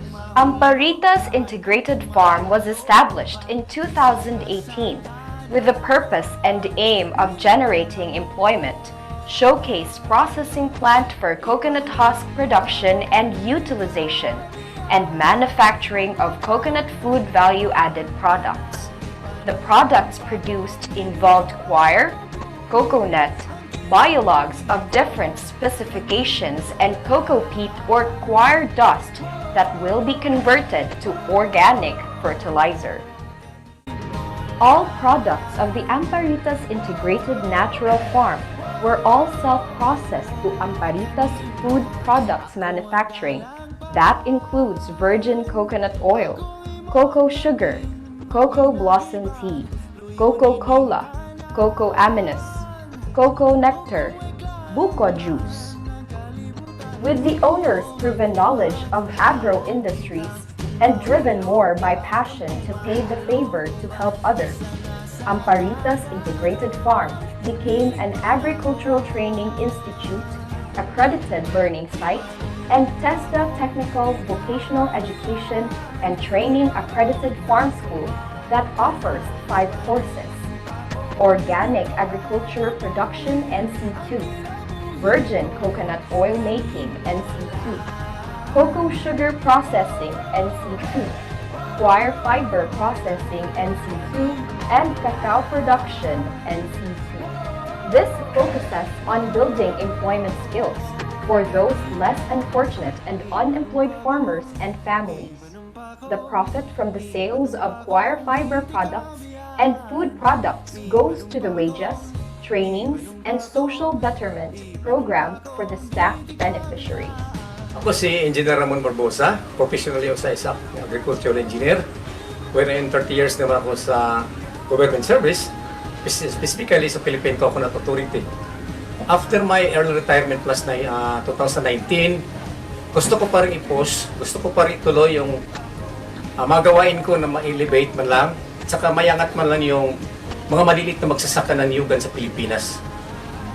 Holistically, not only for the small coconut farmers, but to the coconut industry in general. Actually, after my retirement, nagtayo ako ng 4 na group of companies, yung Amparitas Integrated Natural Farm, Amparitas Food Product Manufacturing, Amparitas Coconut Manufacturing, Amparitas Pasalubong Center, wherein our main purpose is to generate employment. At the same time, we could make some demonstration farm, demonstration model wherein makita sa mga bagong farmer at saka mga coconut farmer at ibang klaseng farmer, wherein may sustain man lang nila yung farming system by natural way in the next generation. Actually, ang Amparitas Integrated Natural Farm, ito ay isang around 4 hectares in the area, by which isa ito sa mga accredited tourism sites, accredited and recognized by the Municipal Tourism Council, na isang tourism site sa locality and municipality sa Inutuan, Surigao del Sur, wherein nandito makita natin lahat na integrated farming. Mayroon tayong around 300 heads na raised chicken, 300 heads na goat, 300 heads na ducks, at saka around 50 baboy o piggery sa piggery project natin. Sa ating livestock kasi, ang ginamit natin na feedings ay lahat kukupit galing sa coconut husk. Wherein after 6 months, lahat na makukupit ay ginamit natin as organic fertilizer. Ibalik natin sa cacao, sa coffee, sa niyugan, as organic fertilizer for them, for the plants to sustain for the next 2 to 3 years by using organic fertilizer, using CocoPet. Sa Amparitas naman, nandito yung accredited tayo sa Agricultural Training Institute or ATI. Salamat sa ATI that after I was recognized by ATI, binigyan kami ng 300,000 pesos as support fund for the infrastructures and other development. Pero inuna namin yung water system wherein kinakailangan talaga para sa fish pond. Kasi mayroon din tayong fish pond sa integrated Amparitas Integrated Farm. Mayroon tayong almost 7,000 na tilapia wherein we could harvest at least 1 to 2 tons every 4 to 6 months. So sa Amparitas Integrated Farm, nandito rin TISDA natin. Ito yung training venue. Nandito yung function hall para sa training center natin sa virgin coconut oil making, sa cocoa sugar making, sa coir fiber processing, tablia and cacao production, and yung organic agriculture. So, since nag-open tayo dito last November 28, 2019, we have already accommodated around almost 11,000 visitors and something like 115 trainees sa lahat na walks of life, mga bata, kabataan, mga baguhang farmer, at saka yung mga private investors will be engaged, who are engaged in the value-adding product ng coconut. Sa makatuwid, mayroon din kaming follow-up sa mga training namin. Pinuntahan namin yung naggaling ng training dito, yung gumagawa ng BCO, gumagawa ng choir, at saka gumagawa ng cocoa sugar, para at least mayroon tayong after sales, ma-follow up pa lang sila, if in case anong problema o anong nangyari.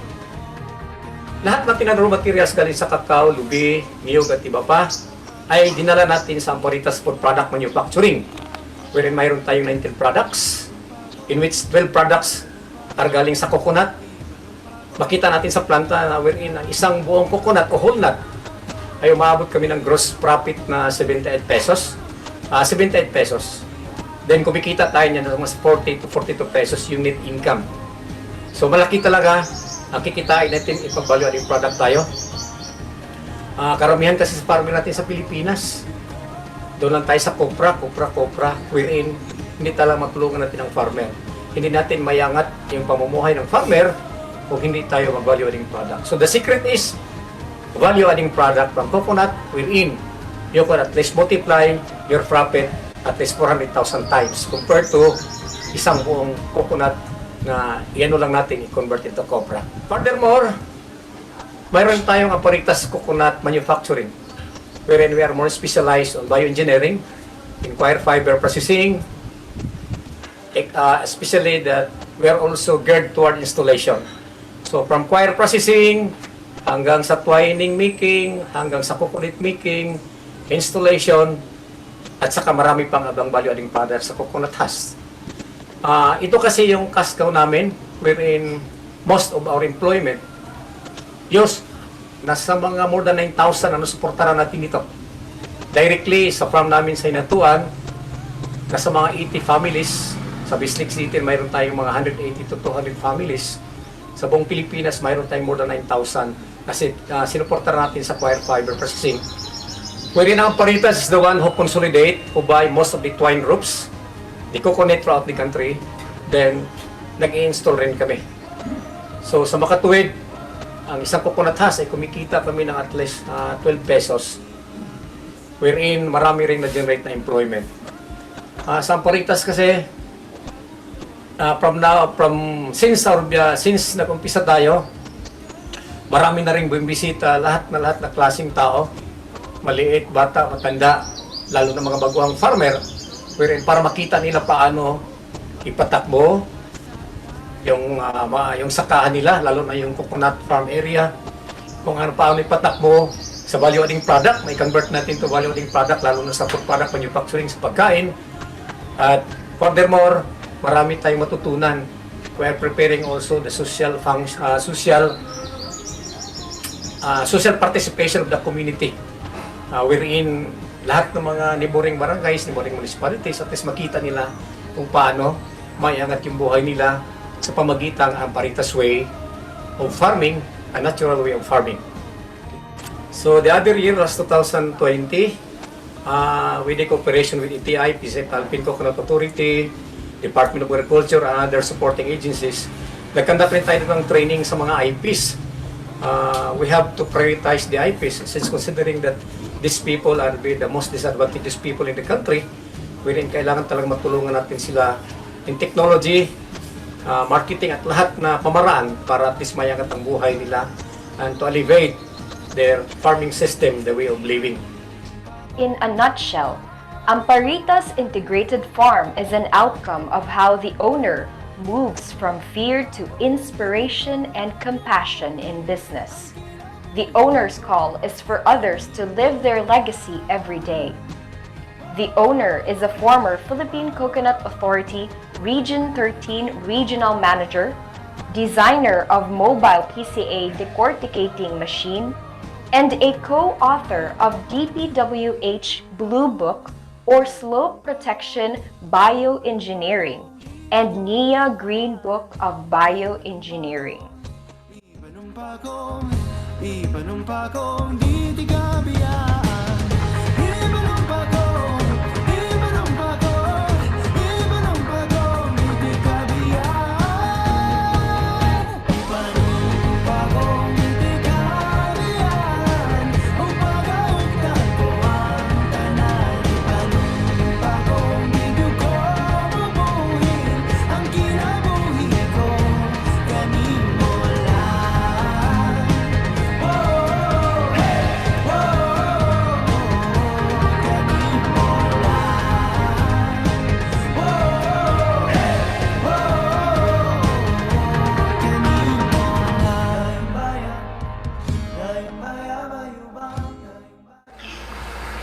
Ako si Adalo Barbosang Sandy, 33 years old.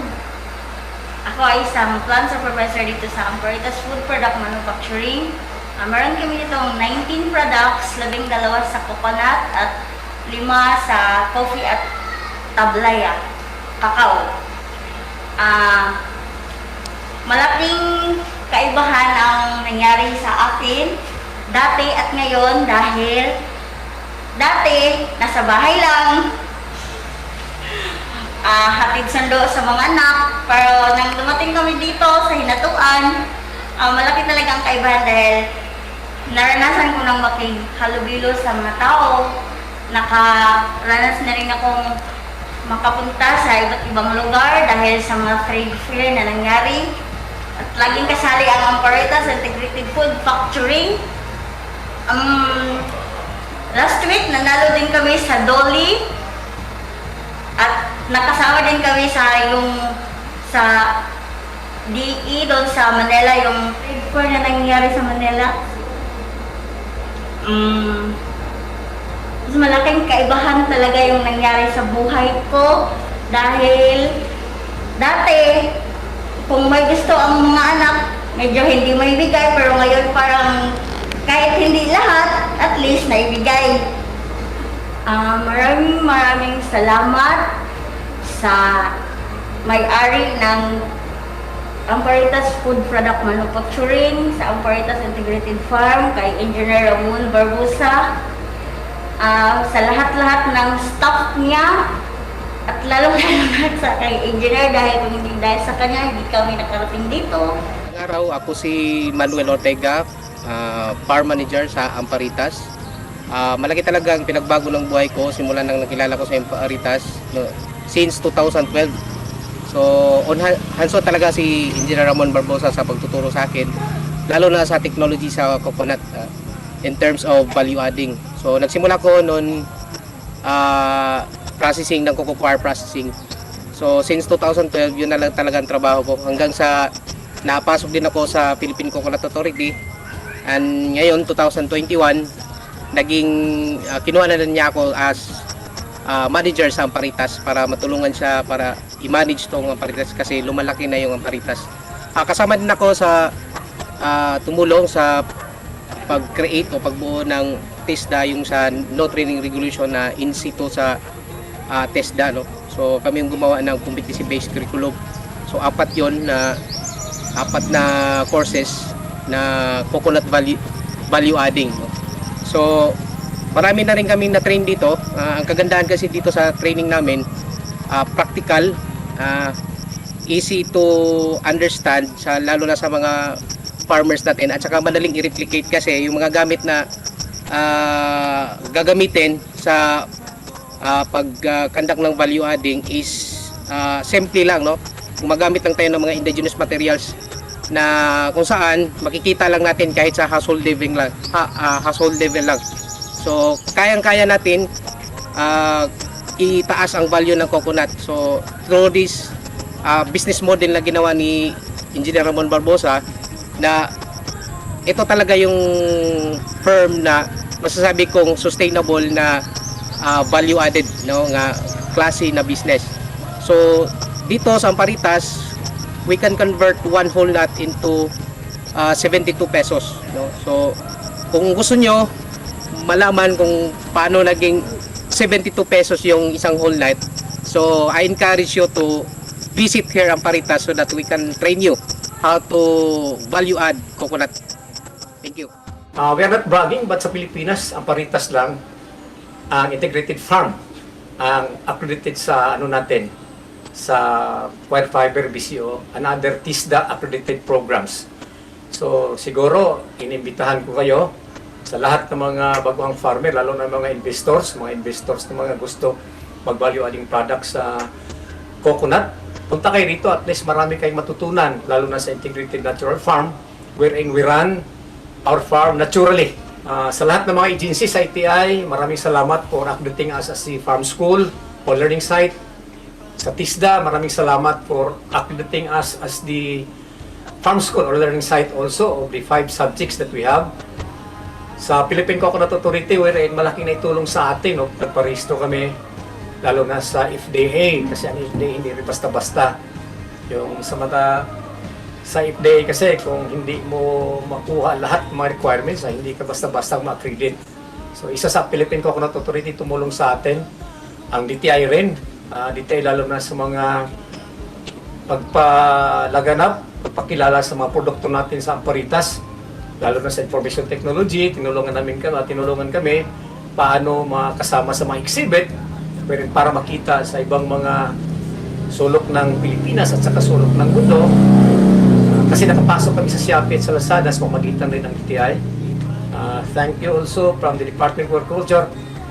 Kasama rin natin ang mga LGU na tumutulong din sa atin na at least makilala kami hindi lang within the Caraga region, within the province, sa buong Pilipinas at saka sa mundo. So from time to time, we are always coordinating with the other agencies in which malaki talagang tulong magkikpa-coordinate tayo sa kanila.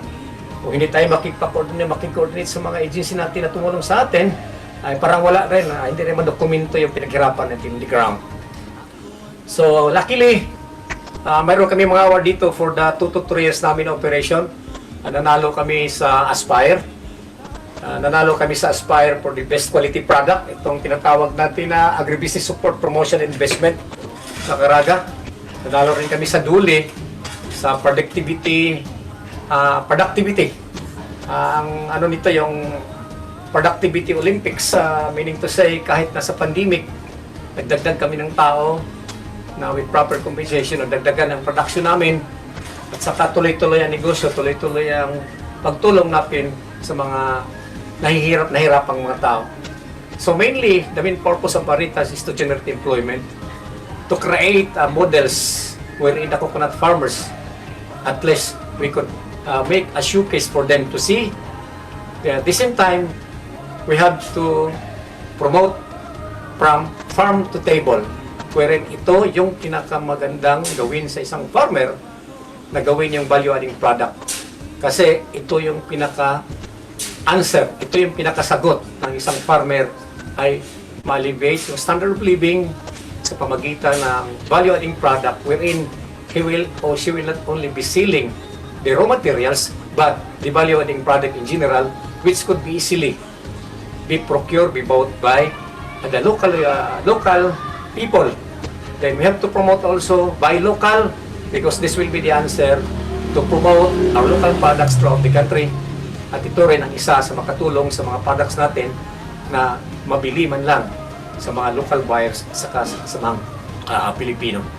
Again, thank you very much, lalo na sa Philippine Coconut Authority for the untiring support of coming here. I hope that every now and then they will be supporting from time to time, not only for the coconut farmers but the coconut industry in general. Thank you. Innovating along the way, using our own people and clients through failure and success, the concept of Amparitas Integrated Farm were forged using our own design machine in the processing plant.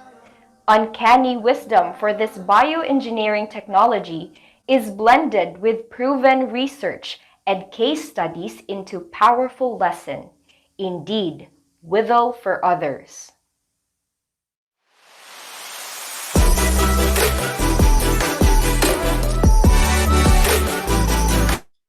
Maraming salamat po, ladies and gentlemen, once more representing Amparitas, that group of companies, Engineer Ramon Barbosa. Napakarami nilang natulungan at napakarami nilang nagawa, no? And with that being said, tayo po ay nakarinig na sa apat po nating mga private sectors na tumulong po sa mga coconut businesses and farmers in their areas.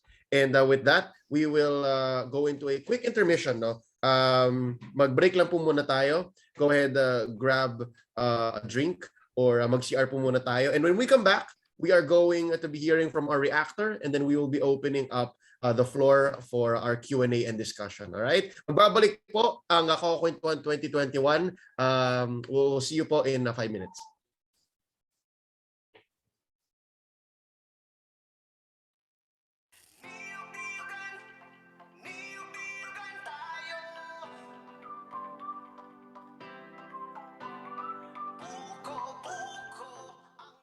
Ladies and gentlemen, isang masagana at mapagpalang araw sa inyong lahat. It is indeed a great honor and privilege to speak before all of you as we launch the 35th National Coconut Week celebration. I want to welcome you all as we open the National Coconut Week, which gives recognition to the farmers and many others responsible for cultivating, processing, and bringing to the Filipinos a wide range of coconut products. Mabuhay tayong lahat. Let's continue to support the coconut industry.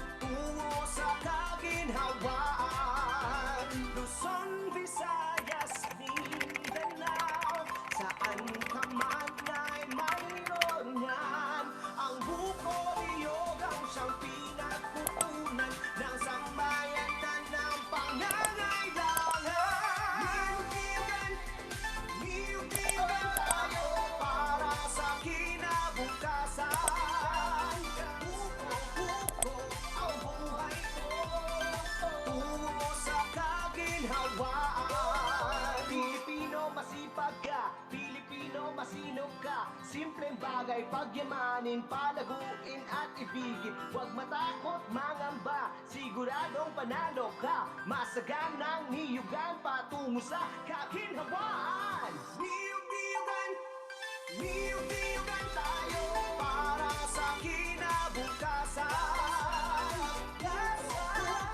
Ang buhay ko, tungo sa kaginhawaan.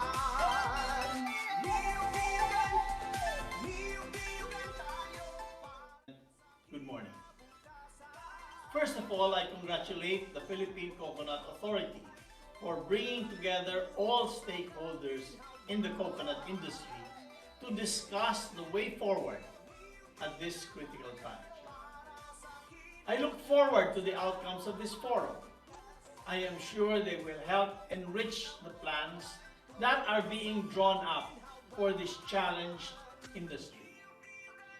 I congratulate the Philippine Coconut Authority and all the industry stakeholders on this 35th National Coconut Week commemoration. Thank you.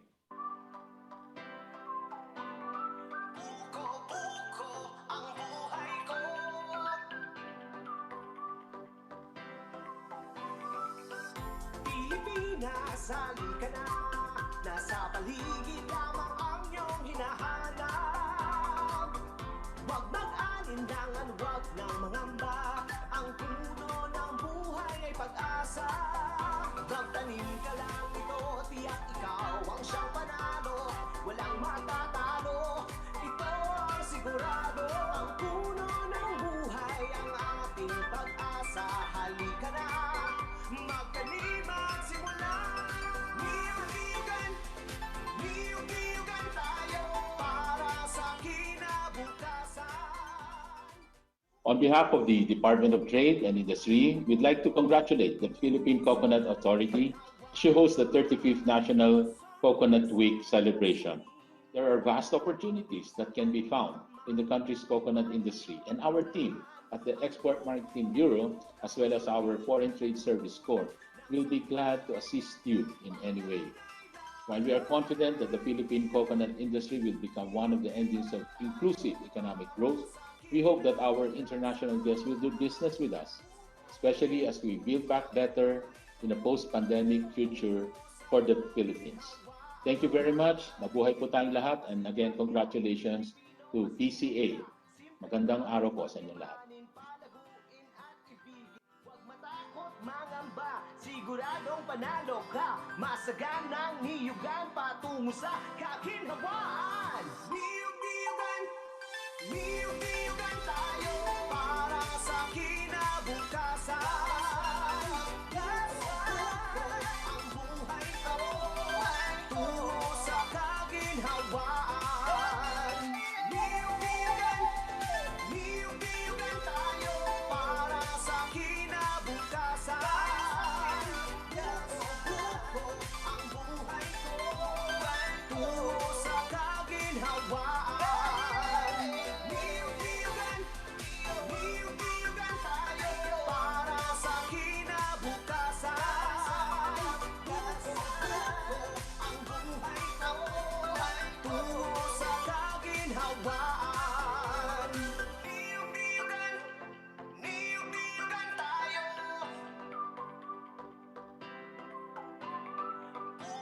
Buko ang buhay ko.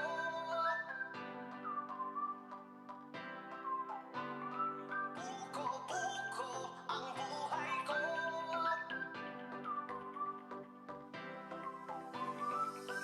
Pilipinas, halika na. Nasa paligid lamang ang iyong hinahanap. Huwag mag-alinlangan, huwag nang mangamba. Ang puno ng buhay ay pag-asa. Magtanim ka lang ito, tiyak ikaw ang siyang panalo. Walang matatalo, ito ang sigurado. Ang puno ng buhay ang ating pag-asa. Halika na, magtanim at simula. Niyugan tayo para sa kinabukasan. Buko ang buhay ko tungo sa kaginhawaan. Luzon, Visayas, Mindanao, saan ka man ay mayroon yan. Ang buko niyog ang siyang pinagkukunan ng sambayanan ng pangangailangan. Niyugan tayo para sa kinabukasan. Buko ang buhay ko tungo sa kaginhawaan. Pilipino masipag ka, Pilipino masinop ka. Simpleng bagay pagyamanin, palaguin at ibigin. Huwag matakot, mangamba, siguradong panalo ka. Masaganang niyugan patungo sa kaginhawaan. Niyugan tayo para sa kinabukasan. Alright, welcome back po, ladies and gentlemen. I-resume na po natin ang ating program. Once more, this is CocoKwentuhan 2021. Matapos po nating marinig ang mga kwento ng ating mga private sector representatives, once more, apat po sila, all having their own inspiring stories that really shows how far we've come in helping the farmers and the businesses around us. Let's introduce our reactor this time around to wrap up the discussion and to give their thoughts and insights. Our reactor is the former chancellor of the University of the Philippines, Los Baños. He is an international integrated pest management specialist and a member of the Multi-Sector Advisory Board. Ladies and gentlemen, let's all hear from Dr. Luis Reyes I. Velasco, a professor at the College of Agriculture and Food Science at UPLB. Dr. Velasco, good morning po. Magandang umaga sa ating lahat. Salamat, Leo, for that brief introduction. Magandang umaga kay Admin at Madrigal. Isang magandang pagpugay po sa iyo at sa inyong mga kasama sa PCA, sa ating mga nakikinig ngayong araw na ito. Uh, can I share the screen, please?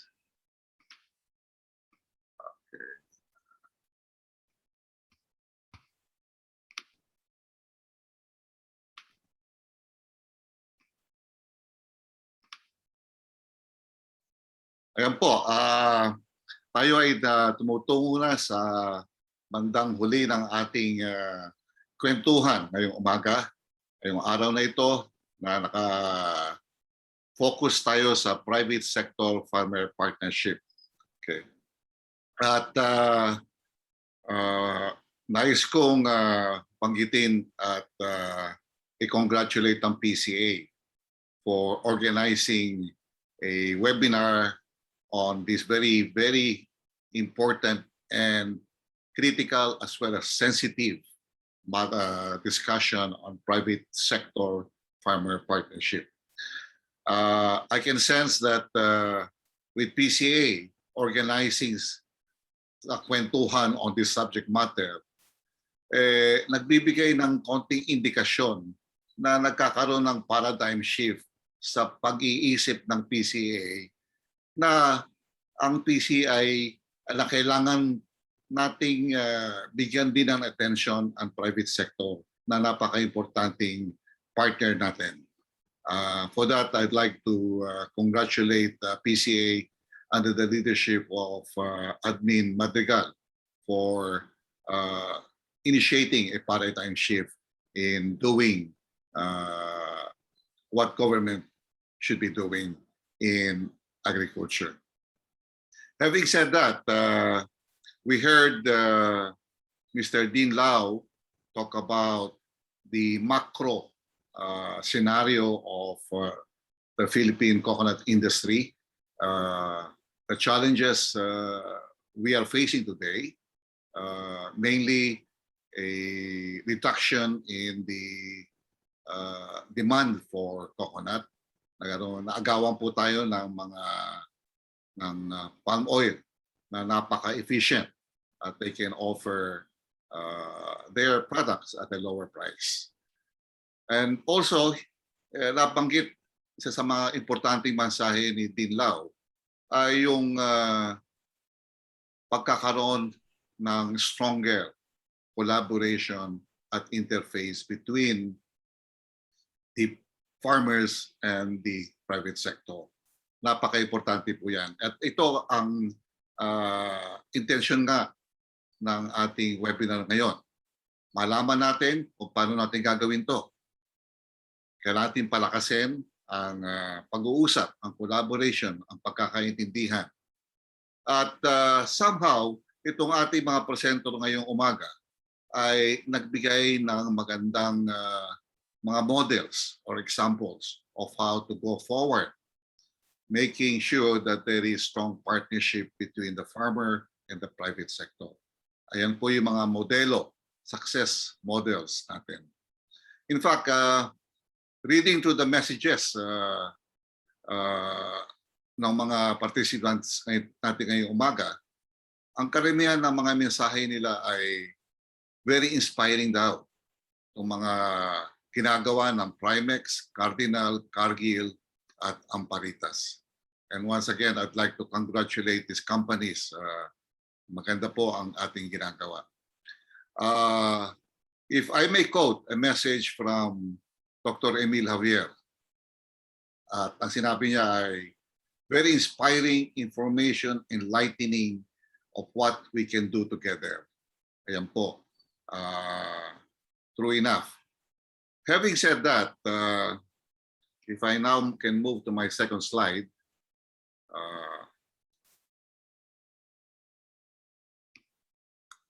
bakit nawala po yung aking slide?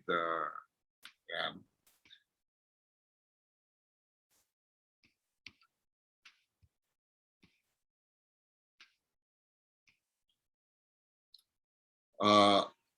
Nabigay na po ang ating mga presenter yung mga challenges in agriculture as well as the particularly on coconut.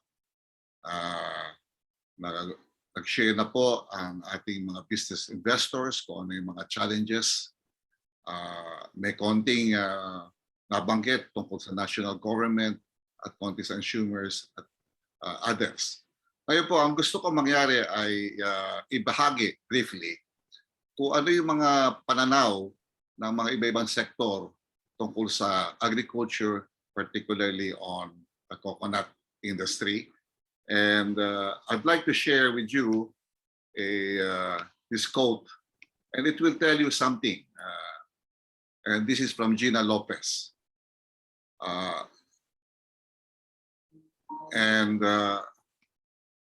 Ang nais ko pong ipakita rito ay merong kumbaga parang alinlangan ang ibang sektor ng ating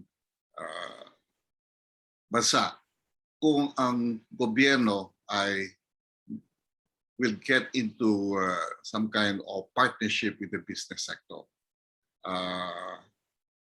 Sa ibang bansa po, ang partnership between government and the business sector is a given already. Kaya nga sabi po nila, halimbawa, ang Japan at China, China incorporated po yan at Japan incorporated. Pero tayo po, ang ating pananaw ay kapag ang gobyerno ay nakipag-partner sa private sector ay medyo hindi po maganda. Kaya ito po ay binabahagi ko sapagkat isang malaking challenge po para sa atin na baguhin itong pag-iisip na ito. Moving to the sector of the farmer, meron po ako nakitang isang slide presentation na gusto kong ibahagi at ito ay nagmula sa isang dating estudyante ng UPLB. At maganda po ito sapagkat ito ay magbibigay ng paalala sa atin kung ano ang nangyayari sa bukid at kung ano nangyayari sa farmer na ating gustong tulungan din while we are doing our business. Una-una po ay who is the farmer? A typical farmer is usually working the land of less than a hectare. Sa coconut farmer po ay karamihan sila ay tenant, malaking bahagi, hindi kanilang lupa. 70% of the poor in our country are in the rural areas po. And a Filipino farmer is typically poor. And to a large extent, they still suffer from feudalism, landlessness, unfair trade practices, usury, unsafe modern agriculture practices. And if you ask the question, why are Filipino farmers poor? Ito po ang sinasabi niya. Poor production and growth in agriculture.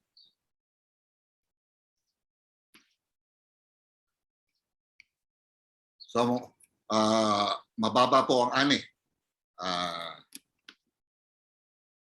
Kulang sa investment sa infrastructure, lalong-lalo na yung mga sa rural areas. Okay? Unequal land and income distribution. High population growth.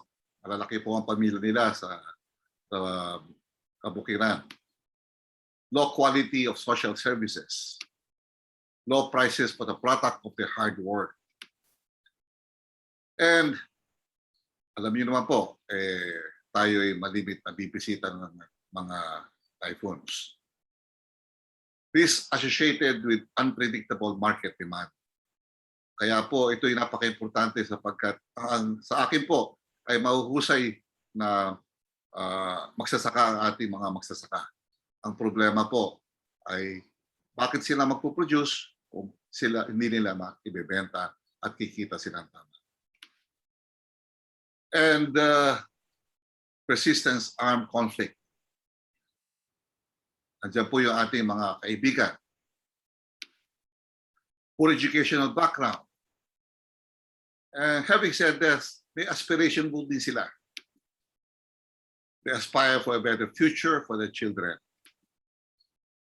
They dream to own their own piece of land. to have sustainable source of income, having other sources of income, a good quality of life. And they would like to boost their agriculture production, and they aspire and dream for all these things na binibigay na po naman natin ng gobyerno natin. And the question is, how will we help our farmers realize the dreams? At natutuwa po ako doon sa mga presenters natin ay somehow address po ito. At bukod doon ay napakarami po nating mga challenges in doing business in agriculture. Napakamahal po ng transport cost natin. Lalo na kung ito'y manggagaling sa mga remote areas, sa mga islands. Kaya unique po ang Pilipinas because we are a group of islands. Hindi po tayo, kailangan po natin na magagandang transport system crossing islands. Yan po. Hindi ko na po bibigyan ng detalye ito. Gusto ko lang pakita sa inyo na napakaraming mga issues and challenges in doing agriculture. Sa perspektibo po ng gobyerno, ang pinaka-importante po na tinitingnan nila ay food security in an increasing population. Given the very limited resources they have. And they need to reboot the economy, especially in this COVID pandemic. They're also concerned about low farm productivity because yan po ay humahagip sa food security natin. They're concerned about unreliable farmer partners and so on po. In fact, DA, to their credit, marami programa po sila. And this has been in place for a number of years now. Meron silang mga commodity programs, hoping that with these programs, kaganda ang ating production sa bawat commodities. They also provide irrigation, farm machinery, farm-to-market road, marketing, crop insurance, and research support. And in fact, maganda po itong mga programa ni Secretary Dar. Meron siyang 8 paradigms to level up country's agriculture sector na medyo kakaiba po. At ngayon ay may 1 DA reform agenda po ang DA at andyan po lahat ang mga ingredients. Hindi ko na po babanggitin to sa isa, pero gusto ko lang po paalam na may programa po ang DA. At itong partnership nga ay nakapaka-importante po. And yung pag-uusap po ng public-private partnership ay hindi lang tayo po ang nag-uusap. Marami na pong modelo na ginawa sa ibang bansa. Halimbawa, ang FAO, ang UN, ang World Bank, ay marami na po silang mga pag-aaral kung ano ang dapat gawin sa public-private partnership. At ito po nga ay isang column ni ang isang well-known economist po natin na si Dr. Villegas. At nagbigay siya ng mga ilang rekomendasyon para palakasin ang farmer public partnership to address the poverty of our coconut farmers. At isang sinabi niya po ay ang pananaw niya po ay farmers are still in the mercy of the traditional middleman. And kailangan po i-address to. At sinabi din niya na the state, especially the LGU now, with the Mandanas ruling, we can have a critical role in assisting the small coconut farmers derive greater economic benefits from possible partnership with large agribusiness companies. At yan po ay nangyayari na. Ito po yung mga ibang sinasabi ni Professor Villegas kung ano mga dapat interventions natin gawin. No less than the former Secretary of NEDA, si Dr. Balisacan, ay pinag-aaralan din kung paano palalakasin itong public-private partnership. At marami po siyang sinabi. In short po, meron dapat structural, policy, realignment, and harmonization na dapat gawin po. Kumbaga, sinasabi niya na ang gobyerno should look at how we can better harmonize support for policy as well as the infrastructure development program. Gusto ko lang pong pakita na marami pong pag-aaral na. Ang tanong po ay with all these efforts, tumatama ba po tayo sa target natin? Mukhang andyan po lahat ng ingredient, pero yung ating target ay medyo nasa gilid lang po. At ang tanong ay bakit nga po ganito ang nangyayari? I'm happy again that we are now recognizing that we have to be in partnership so that we can hit the target properly. We need to strategize how to do this. And we have all to sit down and work out the best strategy. And marami pong modelo na pwedeng ating gamitin. Sa ibang bansa, ang isang major intervention po ng national government is establishing agro-business park. So ito po ay nakakalat sa iba-ibang critical and strategic locations in the country. And the agro-park, business park is supposed to encourage and support local, regional businessmen to come together with the producers and the farmers and together develop a business.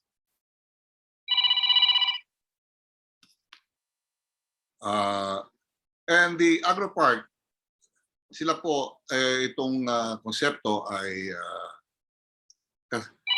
kasama mula production hanggang marketing. At magbibigay lang po ako ng konting background dito. It's an area of intensive contiguous parcel of agricultural production which seeks to integrate all facets of agriculture production, pre-production, the production, post-harvest, marketing, partnership involving government, farmers, investors, and marketing organizations. So it's a network innovation system of agri-production, processing, logistics. So marami po yan.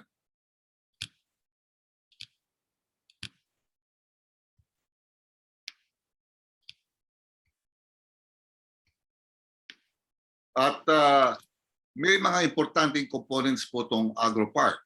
Meron po silang Farmer Production Support Unit involved in engaging the farmers, helping the farmers, providing support,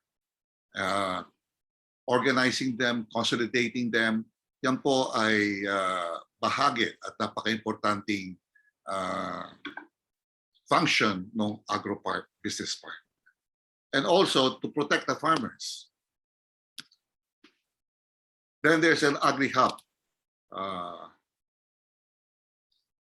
Mga infrastructure to support, make available to businessmen some facilities that may require big capitalization. So ito po ay available.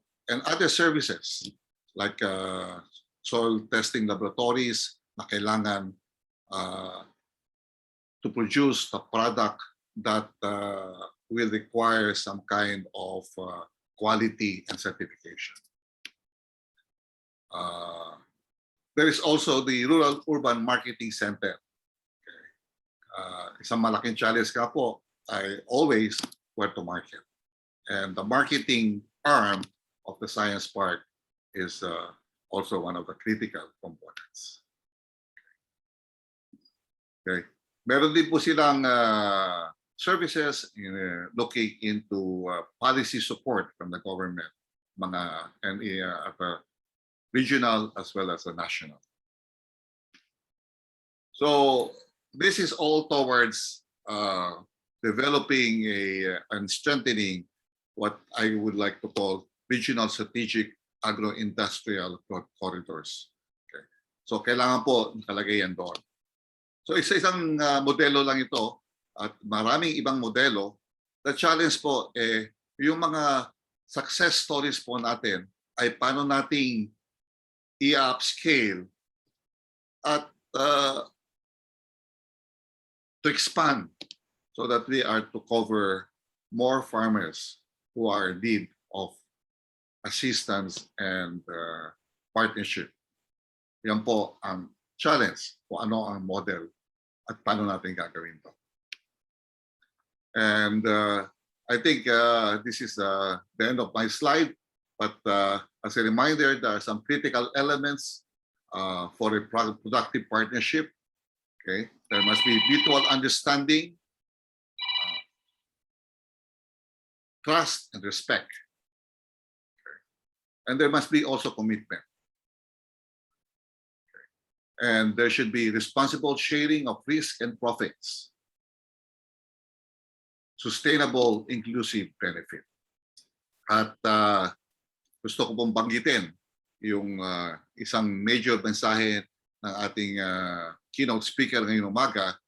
We have to go beyond transactional relationship as we partner with our farmers. So salamat po for this opportunity to react to the presentation this morning. It is indeed an honor, and thank you very much, everybody. Maraming salamat po, Dr. Velasco. Again, presenting challenges and new perspectives based on kung ano po ang presenta ng ating mga representatives from the private sector. But for now, ladies and gentlemen, I think marami po sa atin ang nag-look forward dito sa segment na ito. We're going to be opening up the floor for Q&A. But first, we would like to remind everyone of the house rules and the mechanics of our little webinar here. Okay? So, alam niyo naman na po kung paano nakapasok, and I think we did well enough to review the ways to register and to join via Zoom. Pero po for the next segment, for our Q&A, meron din po tayong rules and regulations doon. No? So ito po ang quick summary on how Zoom works. No? Paano po natin magagamit ang Q&A? Paano po natin magagamit ang chat functions? At paano po natin gagamitin ang raise hand? No? Meron po tayong moderator at meron din po tayong rapporteurs na tumutulong po na mag-moderate dito sa ating Q&A. And I believe we have a slide for this. I think ipapakita po natin dito ang maikling video na previously pinag-usapan po ni D.A. Erlin. I believe if that slide is not present, ako na lang po, no? Sige po. So for those who joined us via Zoom, meron po tayong Q&A button. Pwede niyo po dyan ilagay yung inyong email address. And kung ayaw niyo naman po, pwede rin pong anonymous. Lagay niyo po dyan. Ayan! Thank you so much. I appreciate this. So meron po tayong Q&A session, and you can send them via our Q&A and via our chat. So narinig na po natin ang presenters. Narinig na rin po natin ang reactor. And of course, our keynote speaker, setting the pace and the perspective for today's topic on the private sector. Again,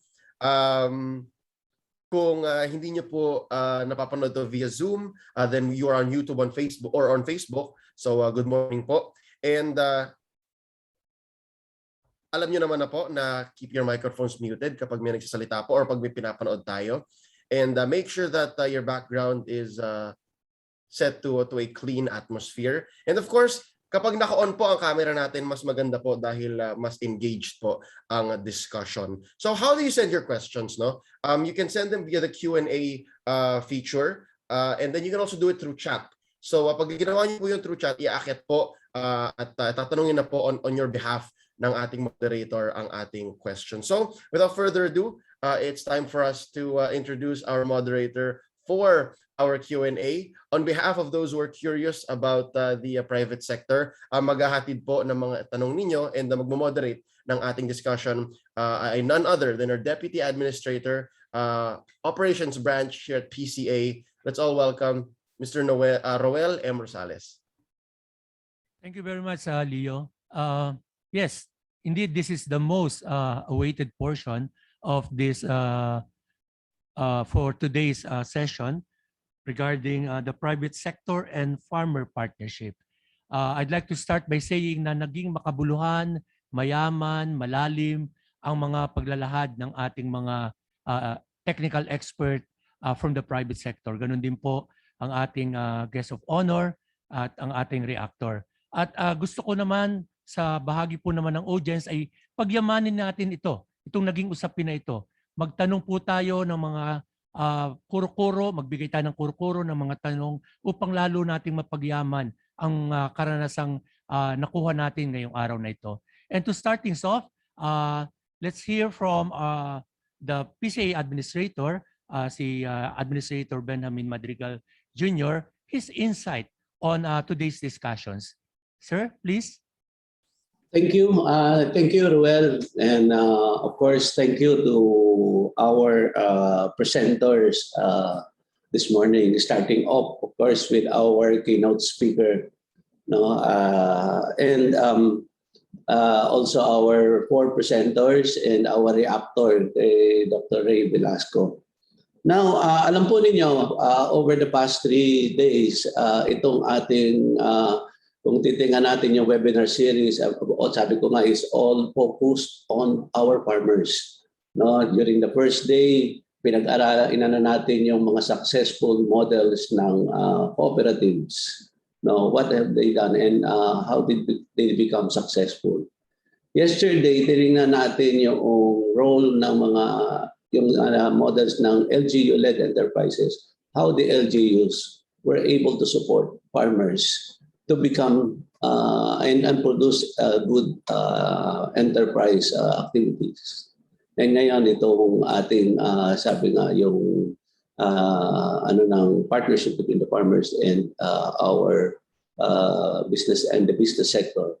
And alam niyo po, nakita ko over the past 3 days, they all go support itong ating thematic recommendations for doon sa ating coconut farmers and industry roadmap. Because kung titingnan po natin, number 1 sa recommendation natin is promoting coconut farmers' welfare and social protection. And all the 4 presentations and to include the keynote address of Mr. Dean Lau, all focused una is the intent to promote welfare of our farmers. No, makikita natin na ang sinasabi nga diyan yung lalo na for example yung sa Primex. No, they came up with programs really to be able to support yung empowerment. May program for empowerment training, may program for productivity and profitability, health services of the farmers. And so natatouch din yung pag tinignan natin yung yung number 2, pag sinabi yung strengthening and empowering coconut farmer organizations, the partnership between the farmers organizations and the business sector that led to yung pagpapalakas mismo at profitability rin and sustainability of the farmer organizations. Makikita natin yung sa Amparitas at saka of course yung sa Cargill, yung tungkol sa binabanggit na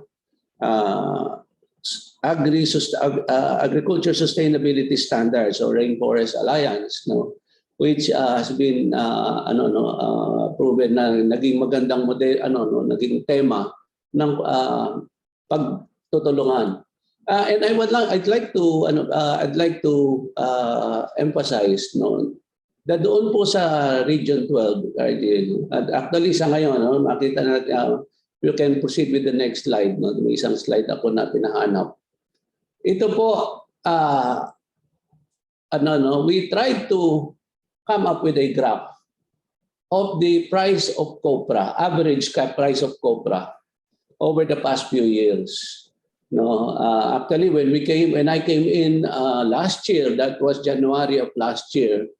Initially nagkaroon ng sabi nga, it was at the nandun pa sa lowest part pa ng natin. We were actually, the price noon was about 15 pesos or 20 pesos per per kilo. Nagkaroon ng slight slump because of the start of the pandemic. But at present, umaakyat naman po yung presyo. And in Region 12 sa Cargill area, ang isa nakita namin ngayon, yung direct copra marketing. Actually, in all regions, the highest price that ng farm gate price, the highest is in the area of Region 12. And kung titingnan natin dito, when Mr. Dean Lau was speaking earlier, ito pong yellow, yung pong red or yellow line ba yan, orange line ba po ba yan, kung depende sa kulay ng screen. This represents yung farm gate price, yung presyo po ng copra doon sa farmers. At yung kulay blue is the mill gate price. Na makikita po natin, habang tumataas ang presyo, lumalaki yung gap. So yung gap po na yan, represents yung the traders, probably minsan that multi-level trader system or some other players natin dito sa yung income of the other players bago pumunta doon sa ating oil millers. At nakita natin pag tumataas ang presyo, lumalaki rin yung gap. Ibig sabihin tumataas din yung income nung imbis na they absorb also the increase noong presyo ng ating opera. Now, if we go back to the thematic recommendation, sabi ko nga, napakalaking bagay na para mapaliit natin itong gap na ito is better communication, better working relationship between the business sector and the farmers' organization. And ito ang isang tema na nakita ko sa presentation, ang bottom line. If you go back to the previous chart, the bottom line po na yung maganda yung binanggit din na una, sabi nga Mr. Dean Lau, is sustainable and beyond transactional relationship. But may isa ring sinabi na si Mr. Dean Lau at saka yung ibang presenters that this partnership is important because it is critical for business. So yung relationship hindi lamang po para tumulong, makatulong sa mga magsasaka, kundi importante, not only for the farmers but also for the business entity to flourish and to be sustainable. May binanggit nga si Mr. Dean Lau, yan sabi nga na I observed that sa ibang na yung the people or consumers will be willing to buy higher price kung nakikita nilang may pinupuntahan yung perang idinadagdag na presyo doon sa kanila. And that is if it is helping communities, if it is helping certain sectors of our society. So yung number 3 recommendation, yung increasing sustaining coconut production, nakikita natin doon yung ginawa ng Amparitas, yung kung paano niya ini-encourage yung processing, training of our and together with other presenters din, yung sa Cardinal. They also emphasize that, Pero ang isang number 4 na klaro yung sinasabing coconut-based farming system, establishing coconut-based farming system, na sana maliban doon sa ating main product na na-encourage din sila to encourage the productivity of farmers by encouraging other products to be planted in the coconut areas for farmers to generate more income. And yun nga, and of course, other activities, protecting the environment, iniiwasan yung dinidiscourage yung pagkakaingin, and yung sinabi nga Rainforest Alliance na sinasabi ng ating mga presenters. At yung number 5, ito na po yung improving competitiveness ng traditional and non-traditional products. Dito naman po pumapasok yung ipinasok din nila yung tungkol sa, kasama na rin sa number 6 yung enhancing trade, yung paano na-encourage dahil sa ngayon the market already demands traceability of farm practices, good agricultural practices, organic farming, and other certifications, which have been the focus also. Sabi nga, kaya nangyayari, tinutulungan natin ang magsasaka, but at the same time, it provides support also to make sure that we have quality products, which is needed also by the business sector or by the industry para maging mas mabenta po yung mas angkop yung ating produkto, because they have the quality in terms of product and the quality in terms of process.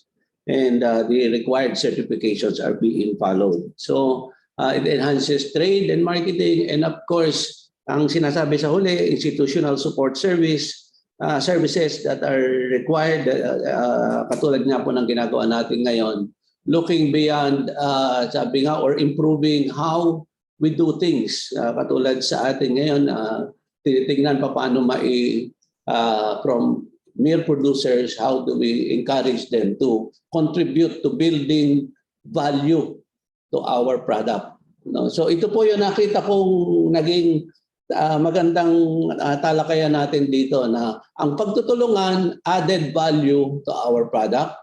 It is achieved yung sinasabi ni Mr. Dinlao na beyond transactional relationship, going further with the corporate social responsibility, because it benefits both the farmers. Hindi lamang po parang dole out, hindi lamang tulong, kundi kailangan, dahil it will benefit us both, it will benefit us all in the industry, because this is critical for business to flourish. No, so sa inyo pong lahat, yun lang po ang aking may share for this na isa pong tema na talagang nakikita natin in the past 3 days. Bumabalik tayo doon sa thematic recommendations na ito talaga yung way forward to be able to ensure that we have an improved or transformed coconut industry. Salamat po. Salamat ng marami, Ginoong Administrator. A very profound insight on the way forward for the strengthening of the bind between the private sector and the coconut farming sector. So with this, I think that should guide us through the further discussions. At gusto po nating tawagin si Ginoong Benigno Pecson para sa kanyang mga katanungan. Ginoong Pecson po, the floor is yours.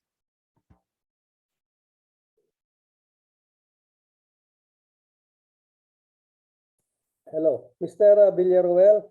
Can you just read the question I put in the question and answer query? Can you read what I wrote there? Ayan. Okay. Sige po, sir. Sige po. Can you read what I wrote in the question and answer, Mr. Villaruel? Babasahin ko na lang po yung yes, please. Yung pong comments or question. Galing po kay Ginoong Benigno Pecson.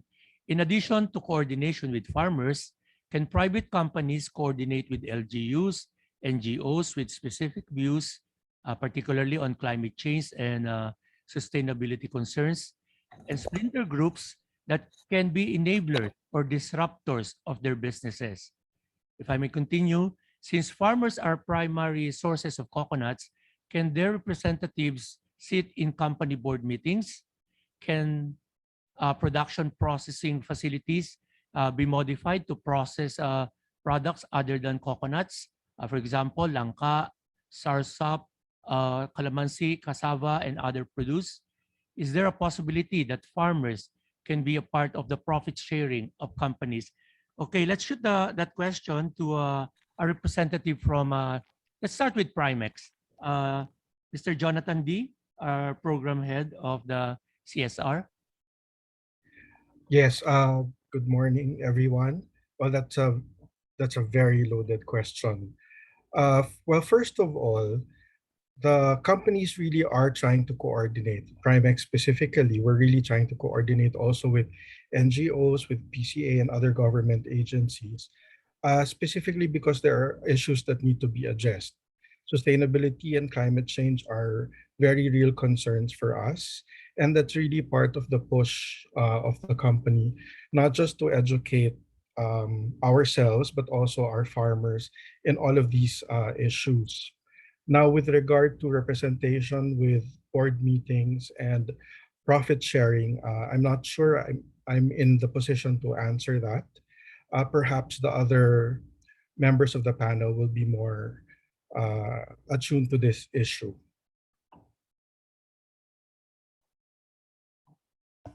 Thank you, sir. Can we ask the other members of the panel? Can we have Karjil address the issue? Yes. Good morning, everyone. First of all, I would like to congratulate PCA for the success of the 35th National Coco Week, and especially to our beloved Admin Madrigal. We are indeed grateful to be part of this webinar. In regards to the question regarding participation and profit sharing, I will also say that I'm not in the position to discuss that, yeah, as of this moment. But in regards to our initiative pertaining sustainability and, of course, prevailing issues like climate change, deforestation, Cargill has the corporate objectives on mitigating these issues. And that's why we have established this sustainability program that we are engaging farmers and also public sectors to really drive this advocacies to protect our environment. And of course, we are aspiring this because we care for the future generation so that they can also thrive successfully. Thank you, ma'am. That was Ms. Vivian Nashon of Cargill. Our administrator has a point to raise. Sir, please. Sige, ako magbigay lang na input ng of course it is doon sa ito nga minsan sabi nga pwede bang you can be a member of the board. Ang other option kasi pwede is advisory. No, advisory para nakikita kung without necessarily being part of the but of course you get the comments, you get the suggestions. And on our part, what we are doing to address this, nakikita kasi natin is yung the intent really is to be participative in the industry. And ang approach nga na ginagawa natin is to create the venue, create the forum for regular consultation, not only with the farmers, but regular consultation. Katulad ng hinahanap kanina, yung sabi, pwede bang mag-coordinate with LGU? That's why we have created since last year that we have now operationalized yung ating coconut farmers and industry stakeholders forum in all regions and in all provinces. Now, this will serve as a venue for regular, sabi ko nga, that when last year when we were doing the initial consultation, sabi, meron pa kayong forum for stakeholders in the industry? Meron po. When do you meet? Sir, we meet once a year during Coconut Week. Sabi ko, we cannot, if you want to improve the industry, we cannot meet once a year during Coconut Week. We should be meeting every day. That's why sa ngayon, in fact, dito ngayon sa aking cellphone, we have the stakeholders forum of different provinces and regions. I'm a member of the other stakeholder forum. Nakikita natin na araw-araw nag-uusap sila. Araw-araw, even the comments in this webinar are happening in the news, no? So that they become more aware of the issues, they become more aware of the challenges, and they become more aware of the ways ahead and the possible natin, no? Especially now with the in the advent of the Republic Act 11524, ano ba ang dapat nating asahan dito? So ito yung nagbibigay din ng venue for sabi nga nakikita yung mga balita na dapat nilang asahan. Pero kasi kaakibat dito yung ano po yung sabi nga yung relations, yung ating responsibility also to get involved. No, kasi kung nakikita natin yung naging tema dito sa atin, partnership, ang mga lumabas na mga critical words are, one is sabi nga yung commitment, no, and sabi networking, and may binanggit na yung of course yung common mindset, no, common mindset ng Anto plus of course yung mutual support and mutual benefit ng ano ito, no. So importante po yung sabihin, kung may mutual support, mutual benefit, may mutual responsibilities din siguro na natin. Siguro yun lang may share ko, but of course I don't know yung sa kung may iba pang may comment yung ating presenters. Thank you, sir. Amparitas Food Products is of course a single proprietorship venture, but on their perspective, how can we address the concerns that were raised by Dr. Pecson? Mr. Barbosa, please.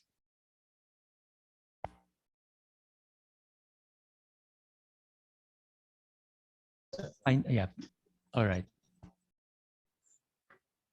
Magandang umaga kay Administrator Madrigal, kay D. Rosales, my long-time friend sa PCA, since I was assigned also of the Central Office for the last year of my employment with the Philippine Coconut Authority. I'm very sorry that my background is because we are in the midst of the technical training wire fiber processing. Our participants is coming from Zamboanga del Sur. From the OPAG, we have also the provincial agriculture, also personnel from the PCA, training for value-adding product. So they come here since last 20, I think. At least they will be training for 10 days. Now, in our case, kasi Lamparitas, we are inclined for a profit sharing. But for the meantime, what we are doing is that we buy the raw materials as high as 30 to 35%. Like in cacao, instead of buying, the local buyers buying 85 pesos. But in our case, we are buying it at 125 to 135 pesos. The is directly to farmers at madali siya makita, hindi pa agad maghintay ng profit sharing. In the case of coconut in the whole nut, ang whole nut namin ito is 8 pesos. But in our case, if we have to buy coconut, kung kukulangin kami, nasa 15 pesos per nut ang bayan namin, ang bilihan namin. So at least 100% of the local price compared to the local buyers. So that is our way of sharing directly the profit to the coconut farmers. But 2 to 3 years from now, maybe we can establish really Amparitas. We could do the profit sharing because it will entail some bulk documentation of the purpose again. But again, we're very transparent about profit. In the coconut farmers can directly have the direct profit after selling their raw materials. Thank you, sir. Good morning.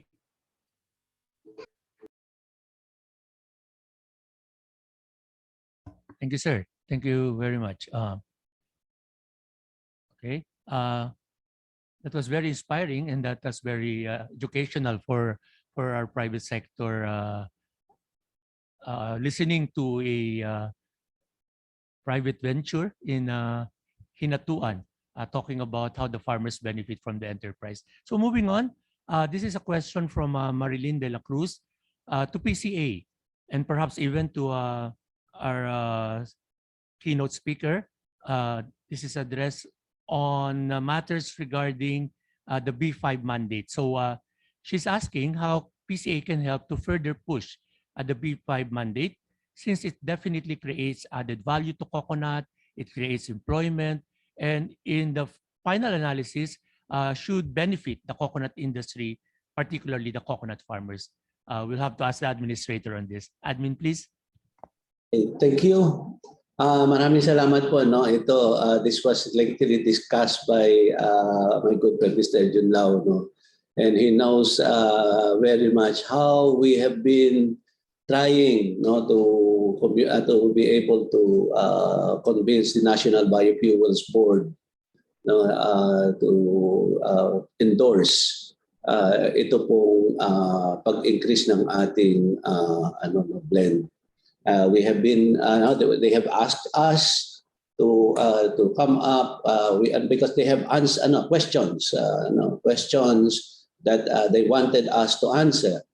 They asked whether are we able to produce enough feedstocks na kakailanganin. No? So we have presented that because ang comment ng nila ay they have been receiving reports that the different industry players have been complaining na nababawan na uubos na yung mga puno natin at hindi sapat ang ating replanting program. But we have provided answer na ito na nga, continuous ang ating hybridization program.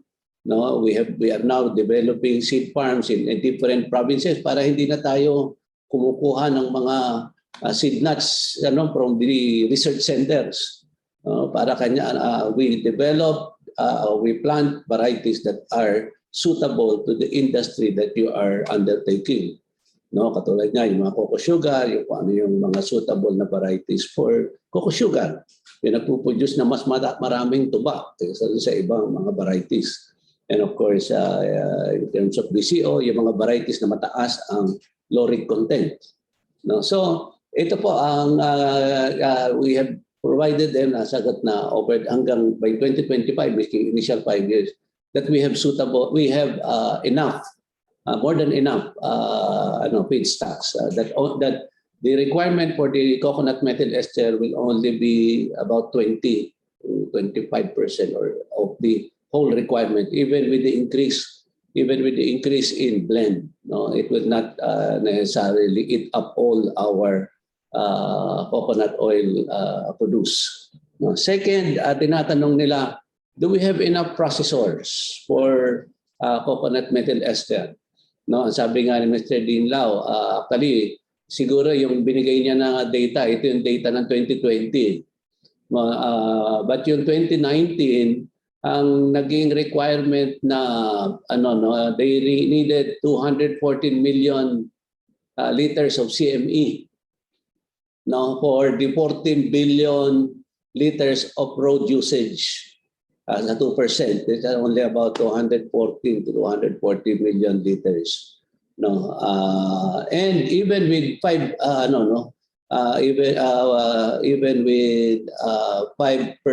ang kakailanganin po na liters of coconut methyl ester, yung po magiging 5% yung blend niya. No, yung kakailanganin na coconut methyl ester will be about 770 million liters.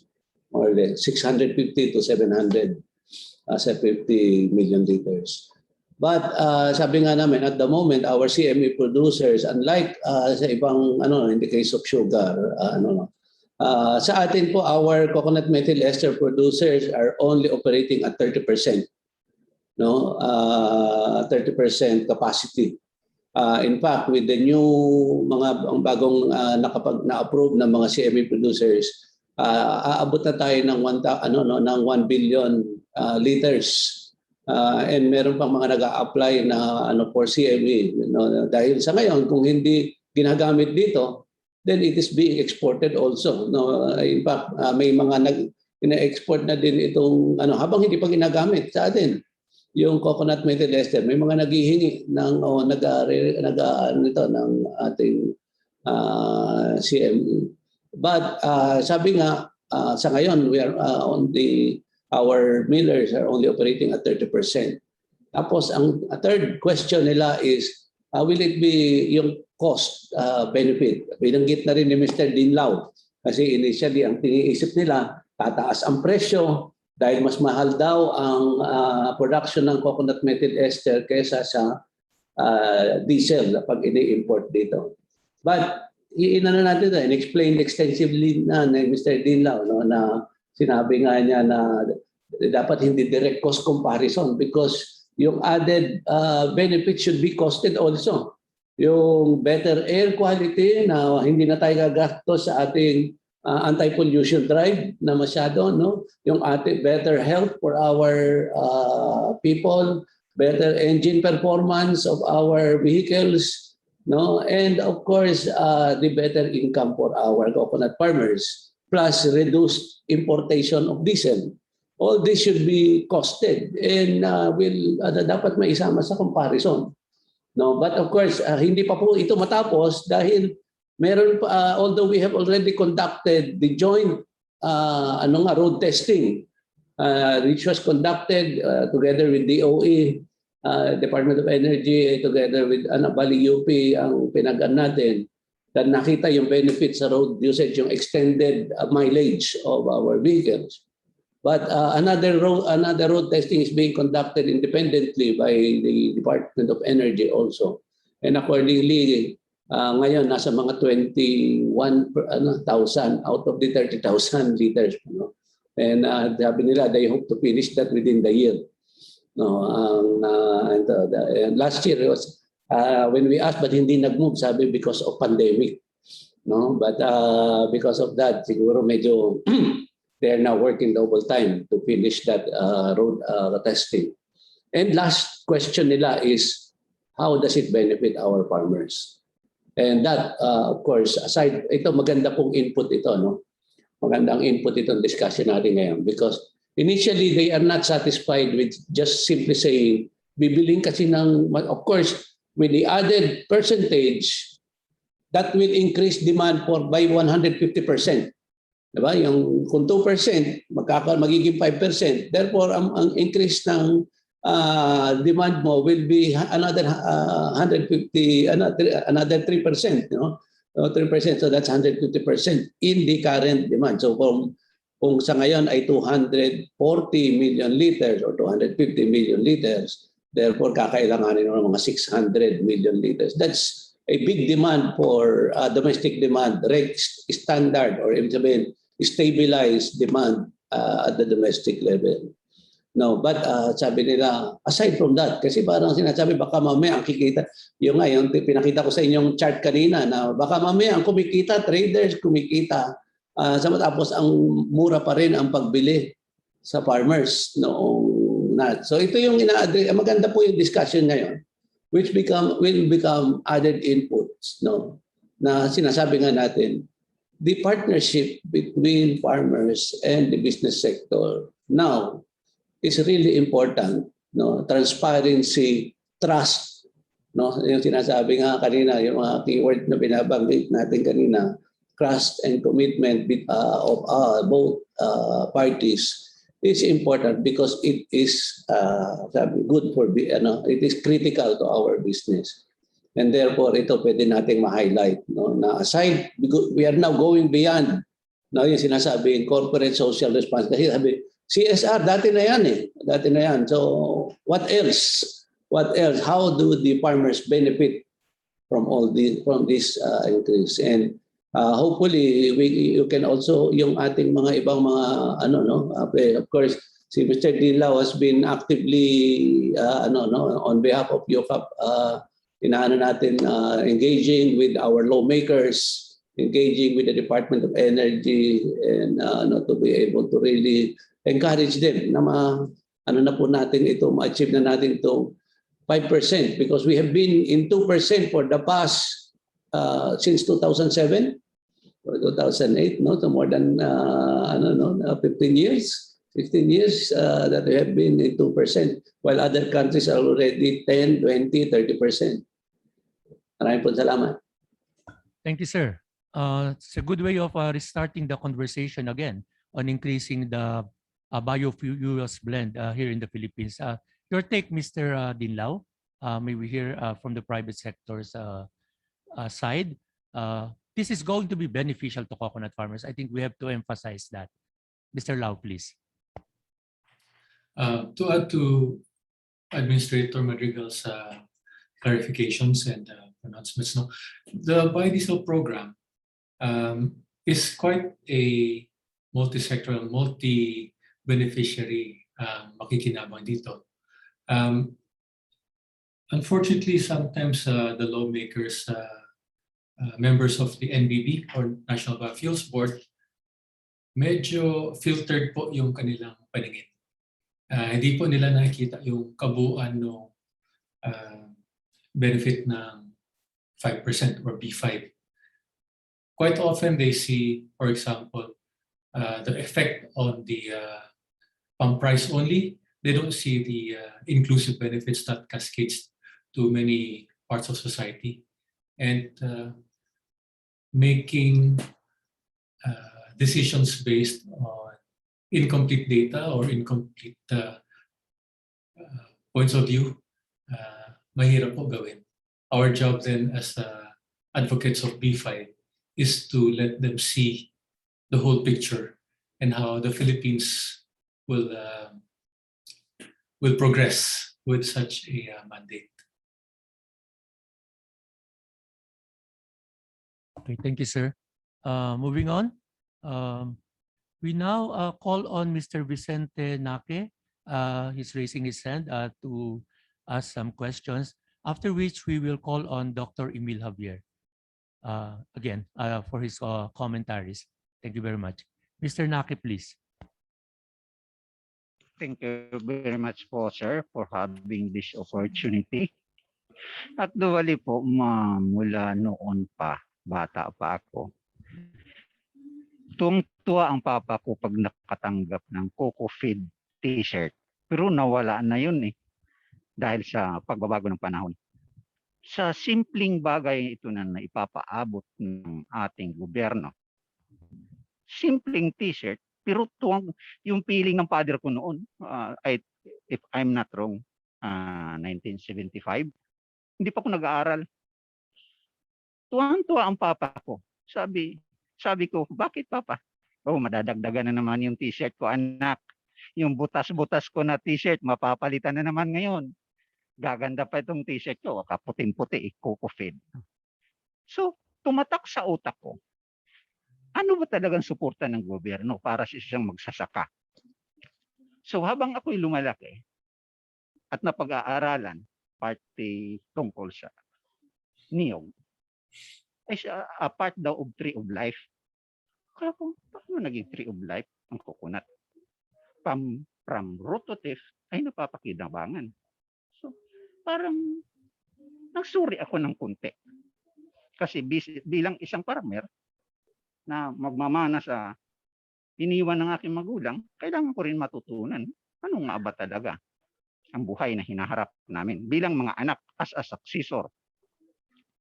So, napagtanto ko itong huli, parang may mali, may kulang yung implementation. Kasi maganda ang programa sa taas, sa lokal, pagdating sa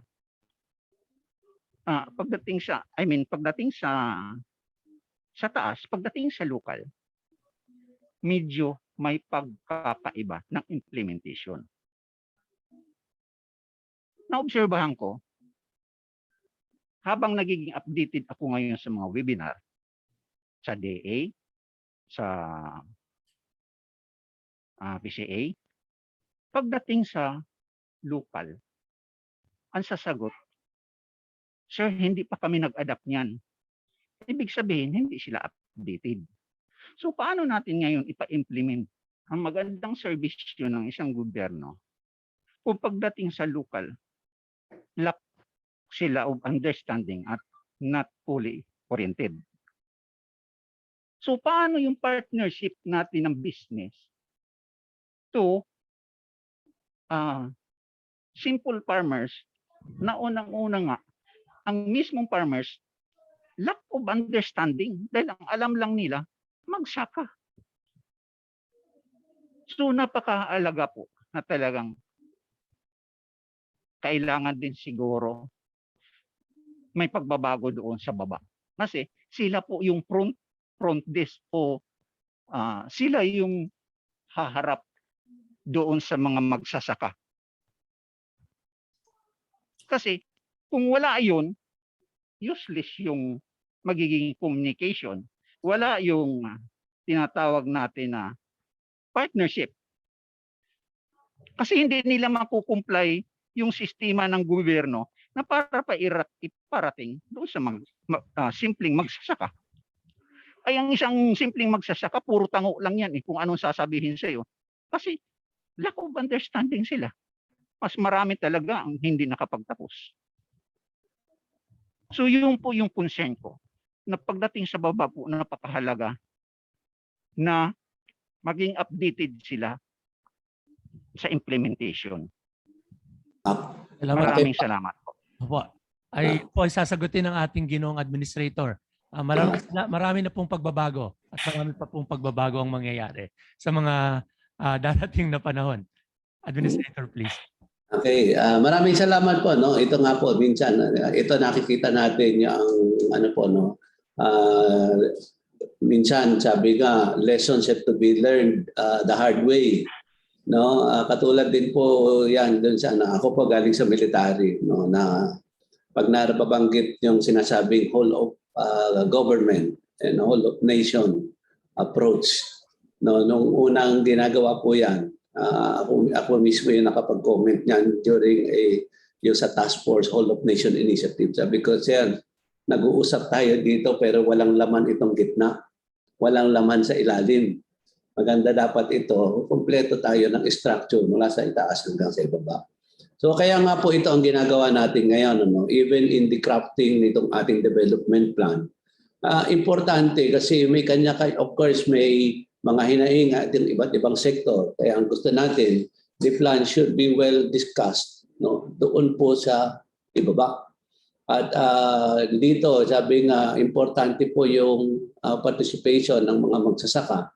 Because all the recommendations pass through the established process tulad ng Development Council from the local levels. At ito rin po, no, ang isang ginagawa natin ngayon, na dapat nakikita yung may mga ibang mga polisiya na binigay na in the past which have not really been implemented, no. An example of which is ang isa pong ehemplo nito, yung issuance ng Department of Interior and Local Government for the creation of local coconut farmers council at the local level. Na may polisiya pero maaring hindi aktibo o hindi nabubuo sa sa iba't ibang munisipyo. But we have seen na kung saan yung mga lugar na ito ay binuo at ito ay aktibong gumagalaw, mas maganda ang nagiging relasyon ng stakeholders, hindi lamang ng business sector at ng magsasaka, but the other stakeholders like of course the local government unit and the other partner agencies and yung ating civil society are all involved and informed of what is going on in the industry. Maganda sana buuin po ulit ito, no? Sana ito inaano namin, we have been encouraging this especially doon sa regular stakeholder forum na mga ina-attendan ko sa probinsya, sa regions, especially nitong recent celebration. Last year, we conducted a nationwide, lahat ng regions ina-attendan natin. And kung may mga provincial forum, ina-attendan din namin. Ganun din ang ginawa natin ngayong taon. And ito po yung sinasabi namin. Mas transparent tayo, mas nagkakausap tayo, mas magiging maganda po ang ating palalabasan ng ating relasyon. Salamat po. Salamat, Administrator. Ngayon naman ay talikdan naman natin ang mga katanungan ni Dr. Emil Javier. Dr. Javier, please. Magandang tanghali. Narinig niyo ako? Apo, sir. Yes, sir. Hindi tanong ito, meron lang akong mga additional comments. Hindi ako nagtatanong. Unang-una, I thought I spent the morning well. Ang galing ng mga napili mong speaker, admin, at saka mga panelist. Magagaling sila. Pati na yung reactor. So I really enjoyed listening. Now, I'll start from the last one, yung reactor, si Dr. Velasco. Kasi niliwanag niya na in the medium to the long term, we really want to become competitive. We produce productive, competitive, and promote welfare of our farmers and workers. We really have to think in terms of yung mga clustering concept na sinabi ni Dr. Velasco, yung hubs, corridors, and so on. Some of them we can do now, but most of them would require some time and maybe require some legislation. Pero yan, dapat nasa agenda natin in the medium to the long term. Pero balik ako doon sa ating meat of our session. And I go back to the most important lesson I picked up. I'm going to cite yung last comment ni June Lau, beyond transactional relationship as the appropriate relationship between the farmers themselves and the producer, processors and industry, beyond transactional relationship. But I'm sure, and as explained by June Lau, that goes beyond the traditional corporate social responsibility, which is strictly philanthropic. And wala namang masama doon, we are all Christians, and we should be doing that. But as explained by June Lau, yung beyond transactional relationships will build on CSR, but goes beyond that. At yun naman ay maliwanag na ipinaliwanag ng Primex, Cargill, Cardinal at Amparitas. So kung tutuusin natin, there are 5 modalities of private sector and farmer relationship. Panguna ay yung strict CSR, philanthropy, na hindi naman masama, maganda yan. But there are 4 other ways of relating, which I consider CSR as enlightened corporate relationship, because it not only benefits the beneficiary, but it also redounds to the benefit of the industry and the processor. So isipan natin, 5 talaga yung na-describe ng ating mga 4 na panelists, including June Lau. Unang-una yung traditional CSR. Ang pangalawa, yung maraming ginawa talaga sila, ay yung enhancing productivity in the farm, introducing technology, hybrids, fertilization, crop protection, intercropping, yung ginagawa including extension and demonstration ni Mr. Amparitas, ni Engineer Amparitas. So yun yung una, enhancing productivity in the farm. Of course, hindi masyadong pinaliwanag, although na-mention, iba yung approach kung ang business mo ay conventional products, pero yung organic. Kasi sa coconut, malaking opportunity sa organic. So, mababago yun depending anong business model ng mga farmer. So, yun ang pangalawa. Yung pangatlo ay yung premium buying of nuts and copra. That is the most appreciated gesture kasi maliwanag ang benefit sa coconut farmer. Pero walang benepisyo ang coconut worker, yung farmer. Pero maliwanag yun. If you are buying at 10 to 15% premium, sinong hindi matutuwa nun? And I think from the point of view of the farmers, I think that gesture is readily appreciated because the impact is immediate. Yung pangatlong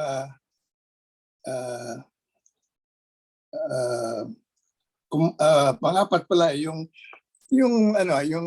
strategy of doing all of these things by enhancing the cooperative as a platform for doing all of these corporate social responsibility activities.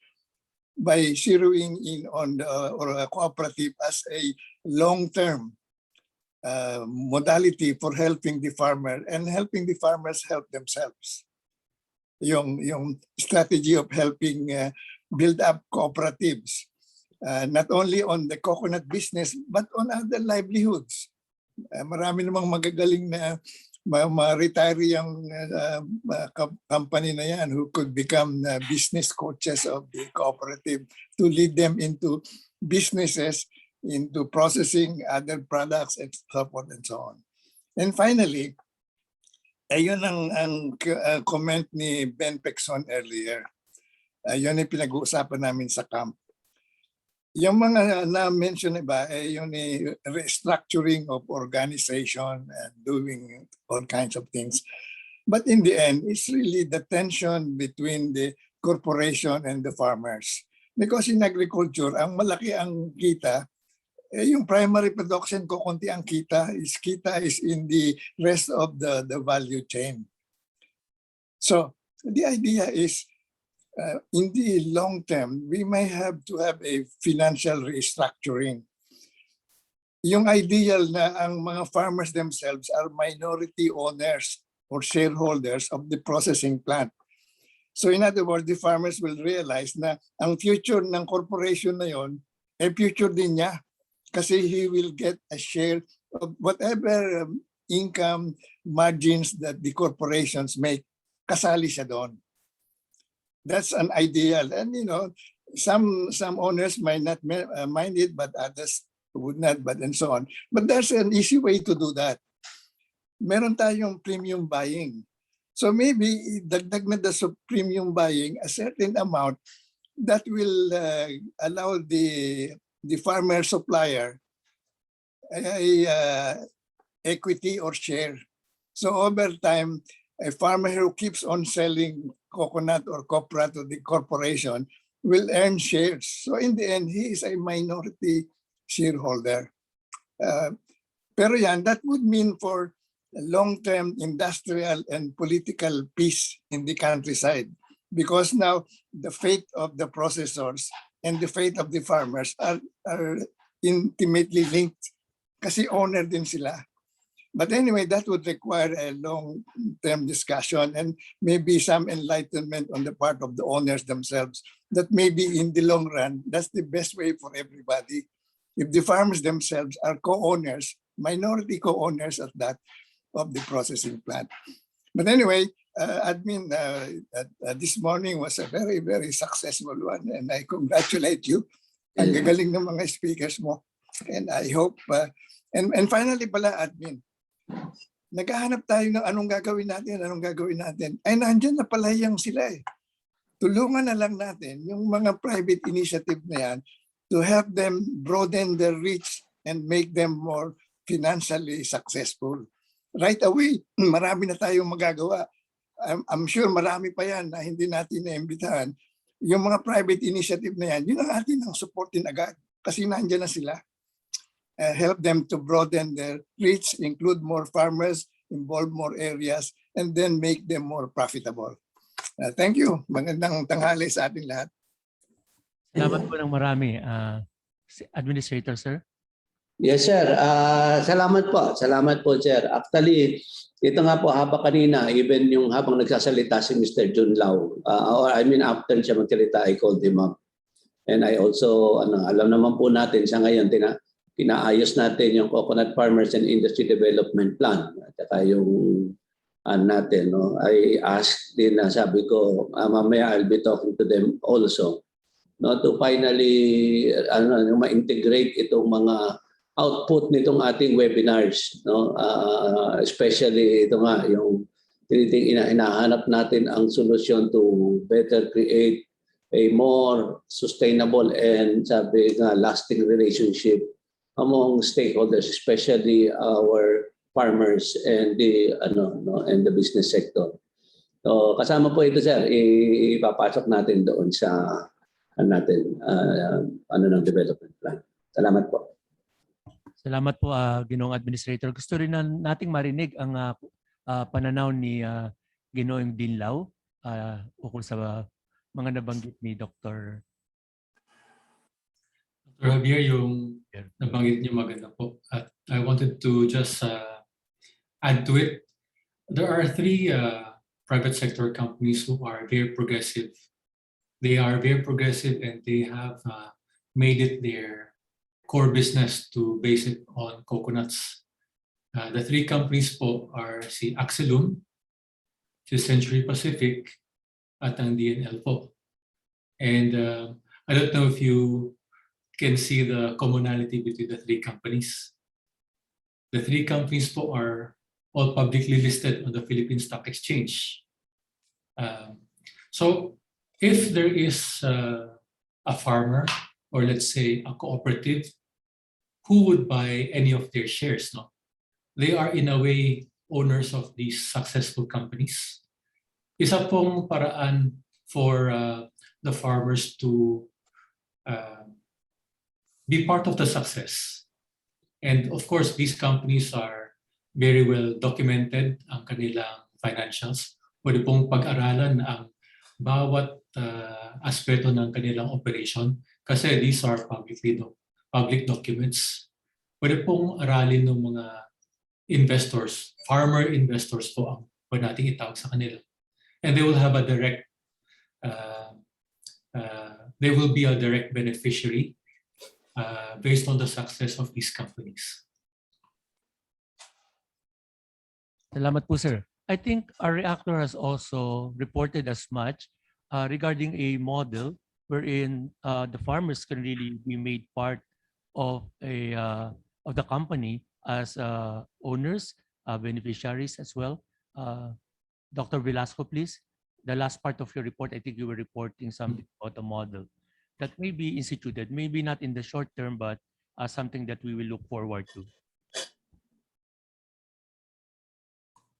Nakamute po kayo, sir. Sorry. As I've said, there are many ways of doing the investment of farmers with a company. Really, depende yan sana sa pag-uusap. Some private sectors are more accommodating. Some farmers are more risk takers. Some are more conservative. So really, it's something that can be worked out. One idea probably, with the assistance provided by government to farmers and to the private sectors, directly or indirectly, this can be converted into stocks or ownership coming from the farmer. So halimbawa, nagbigay ng konting subsidy or assistance sa isang kumpanya, ang government, baka pwede ito na gawing equity in favor of the farmers participating in the business activity. So that's one model. There are other models that we need to explore. Thank you, sir. Salamat po. Okay, of course, the administrator, I think, has a point to raise. Yes, sir. Actually, ito, ito isang that crossed my mind yung especially itong ginagawa natin sa hybridization.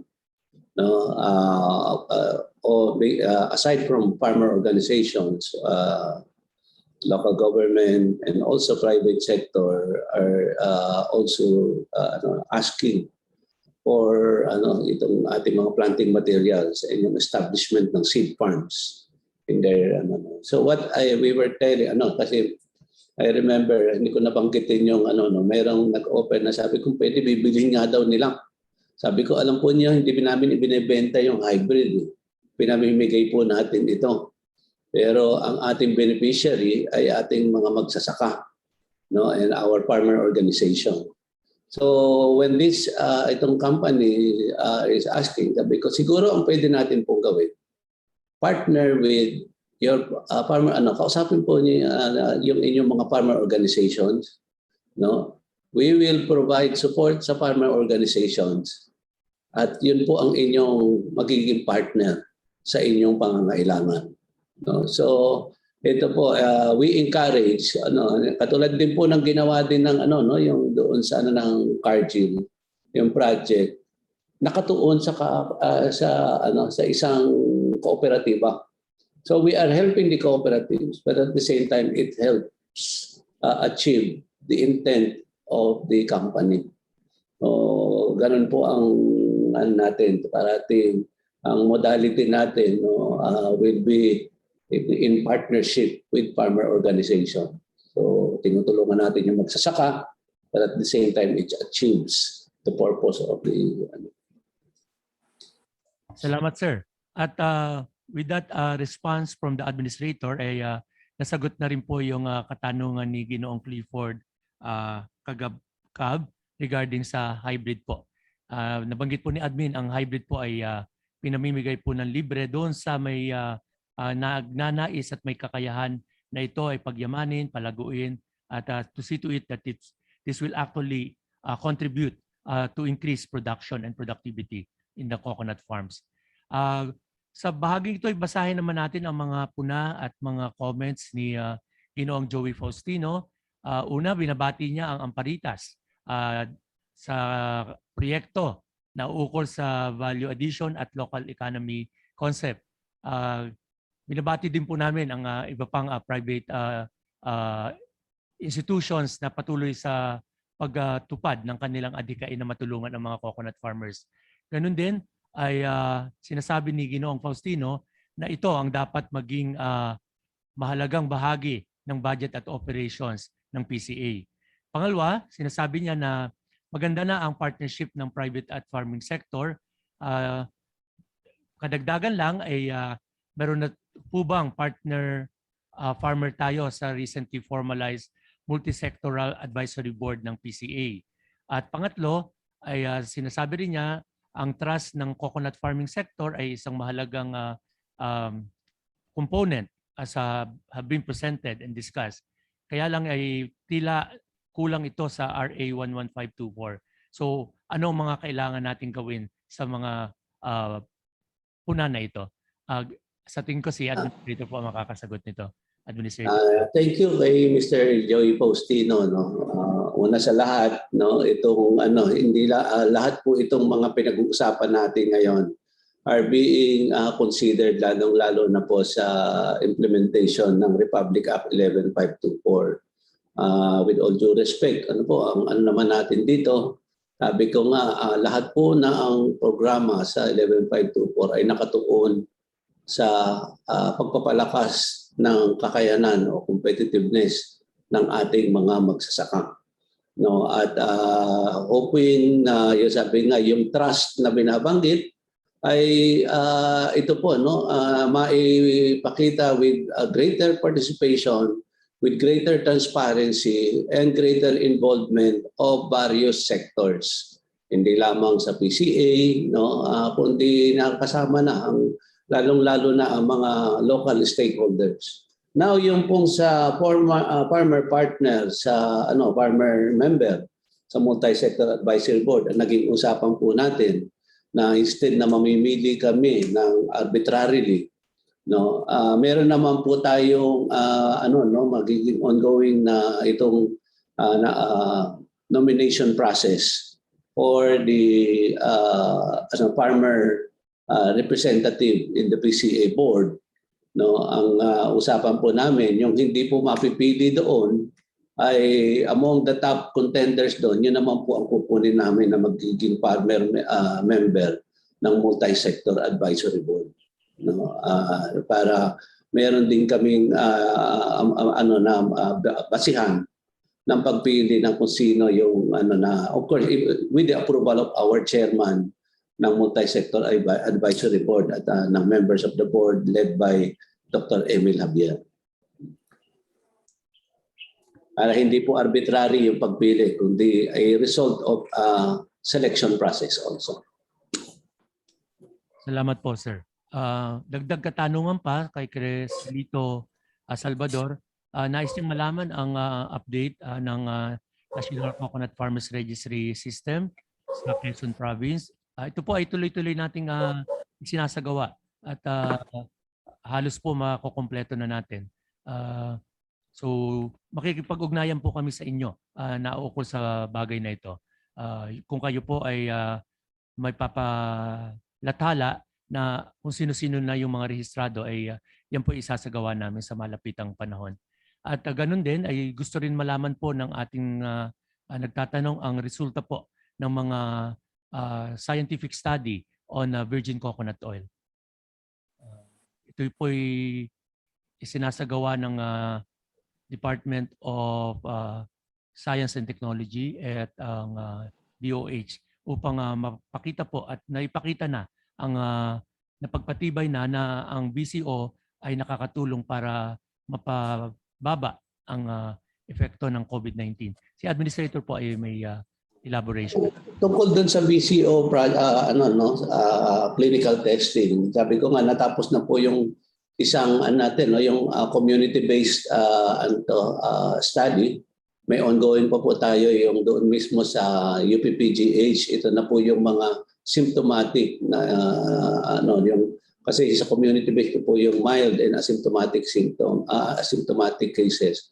Dito naman sa UPPGH yung po talaga nagkaroon ng ng ospital. Now, ang sabi po ni Dr. Dairit, although maganda ang resulta nito, yung na it approves na patunayan po na prevent yung paglala ng kaso doon sa mga asymptomatic na mas maaga siyang mas maaga siyang nawala yung ng traces ng COVID doon sa ating mga naging pasyente. Pero binabanggit din po ni Dr. Dairit, kumbaga hindi pa po masabi na ang BCO ay gamot, kundi katulad po ng mga nakikita ninyo, sabi nga food supplement. Ang isang ngayon, sabi paano ito makaklasify? We need further studies. Hindi lamang po locally. In fact, this has been discussed. We discussed this with the international coconut community and we have encouraged other countries to undertake similar o kaya mga studies to further boost our claim. And sabi nga kumbaga daw po sa ay may mga ibang pang hakbangin na kakailanganin hanggang para maipatunayan na makikita kasi ang sinabi kung bumaba, bakit? Anong chemical composition led, ano yung chemical reaction that led to that process. So kailangan pa po maging mas masusi yung pag-aaral na ginagawa pa rin sa ngayon ng department led by the Department of Science and Technology. Salamat, sir. Mga katanungan, again, ni Ms. Marilyn de la Cruz, para naman sa Primex, papaano ang ating mga magsasaka na kabilang sa Primex CSR, pwede ba silang member ng other coconut cooperative? At doon naman sa mga kabahagi ng Primex CSR, tanging ang copra harvest ba nila ay sa Primex lamang nila ilalakdak because of the mutual agreement. So ano rin na rin yan, may relasyon na rin yan sa susunod na tanong na ano ang mga main considerations ng private sector to partner with the coconut farmers. Yes sir, from Primex please. Yes po, good afternoon po ulit. Yung mga farmers po namin ang nakikita po namin, hindi pa ho sila members ng cooperatives. Actually, ine-encourage po ng Primex, meron ho kaming 2 communities na pinush sana namin na mag-form ng cooperatives. Naging successful lang po kami dun sa isa sa Davao.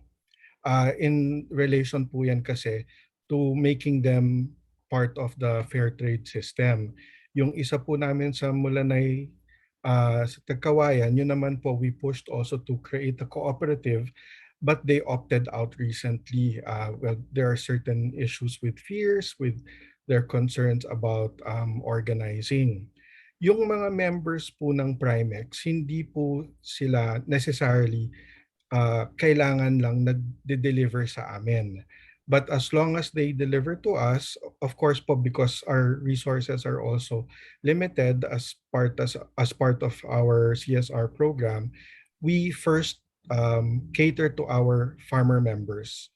those are the ones who deliver to us, but they are not restricted from delivering to other factories as well.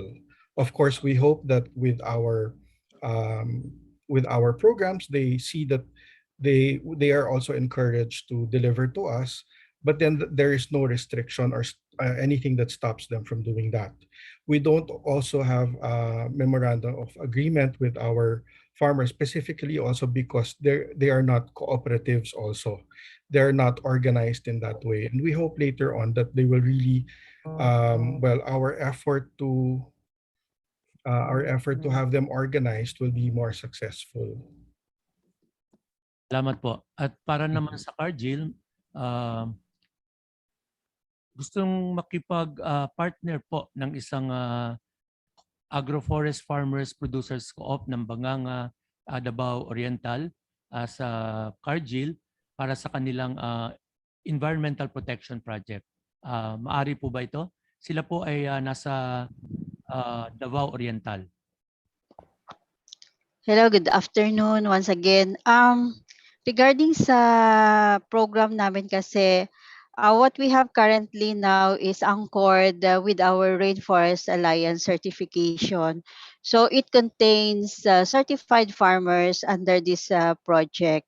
And besides, we are currently operating in our backyard origination like in Region 12, kung saan nandito po yung footprint ng Cargill. In Davao region, meron po kaming presence but it's only a buying station. So although we are really targeting to really partner with especially with the smallholders on environmental protection because we believe that it's the right time to really take care of our environment because of the risks that are entailing. Wala po kaming manpower ngayon in terms of mobilizing sa Davao region kasi buying station lang po kami but of course in as much as we want to really give efforts we want to but itong pandemic isa rin pong nagiging nagiging restriction din po sa amin to mobilize our people and also in expanding our program. So for the meantime, we are just operating in our region. Salamat po. Siguro mga dalawang tanong na lang dahil mag-aalauna na po at marami pa naman tayong pagkakataon na talagang pagyamanin itong napakamahalagang usaping ito. Mula po kay Maggie Mongge at sa iba pa rin, napakadaming interest po ngayon sa hybrids, sa hybridization program. So tinatanong po niya kung paano po sila makakalahok sa programa kahit sila ay nasa Bicol, Baguiuhin. Ang aming pong payo ay makipag-ugnayan kayo sa aming provincial at regional offices yan sa bahagi po ng Bicol Region para po makapagbigay sila ng technical advice kung saan ito maaring itanim, ano po ang mga panuntunan para kayo ay maging partner namin sa programang ito, hybridization program. Sir Admin? Kung hindi man sa atin, no, yung sa mga local agricultural offices who can get in touch with us also. Salamat po, sir. Isang puna pa ay suggestion ay ang creation ng Coconut Industry Council ng mga farmers. Sana po ito ay pagtibayin ng mga LGU o kaya ng ating local na pamahalaan. May ano po ito, no? Merong mismong direktiba ang Department of Interior and Local Governments. But sabi ko nga kanina, unfortunately, mukhang hindi nabibigyan ng pansin ng ibang lokal na pamahalaan. Kaya ito po ang isa sa mga major mga topics na ipinupush sa mga forum na pinupuntahan namin locally. Salamat po, sir.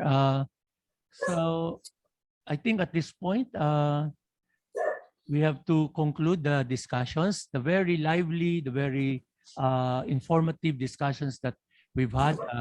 In fact, this is the longest discussion in the last 3 days. We are on overtime mode already, but this is something that should prosper. This should continue so that we can really cultivate the very good relationship that is now building up between government, the private sector, and the coconut farming sector. So we are very grateful for this opportunity to have this conversation. So Leo, let's move on. Thank you po. Thank you po once again. Nice to wrap up our discussion, Sir Roel Rosales, our Deputy Administrator here at PCA.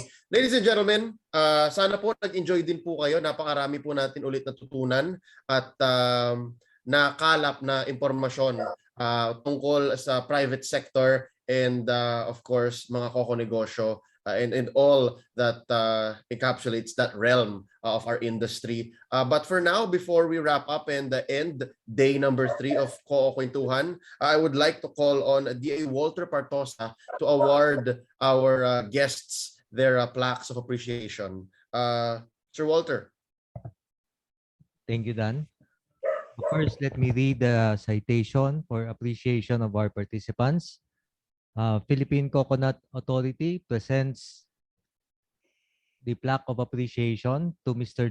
Dean Lau Jr., Chairman of the United Coconut Association of the Philippines, in grateful acknowledgement and sincere appreciation for his valuable service rendered as keynote speaker in the Coco-Negosyo webinar sa CocoKwentuhan, Negosyo ang Pag-uusapan, Suporta ng industriya at gobyerno sa Maninyog ay asahan.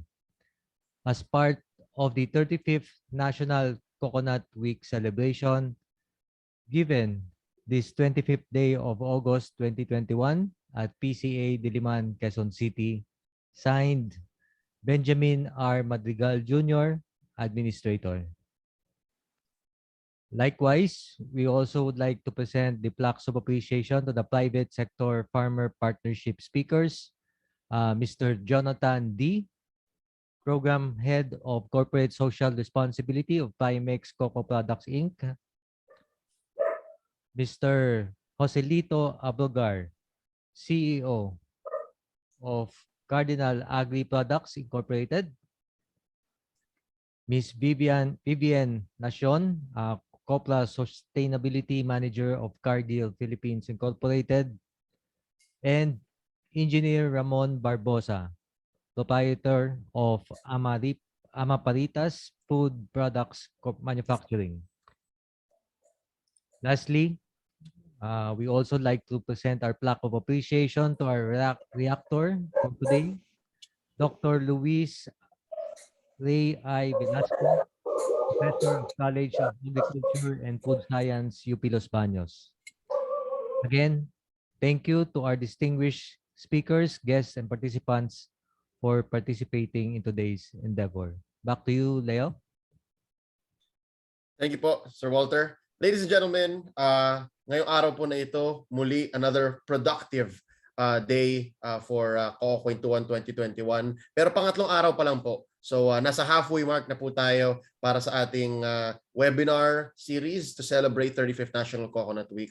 On behalf of the PCA and everyone who makes this all possible, maraming salamat po sa ating mga attendees via Zoom, via Facebook, via YouTube. Yan, more than 200 po tayo dito sa Zoom kaninang umaga. But as we wrap up now, I would like to greet all of you a good day. Magkita-kita po ulit tayo bukas. Pag-uusapan po natin ang organization-led Coco-Negosyo, organisadong grupo susi ng matatag na negosyo. Muli, I'll see you there tomorrow, same time, same place. Dito po, kita-kits. Again, it's an honor. My name is Leo. At your service, maraming salamat po and mag-ingat po tayo parati, mabuhay.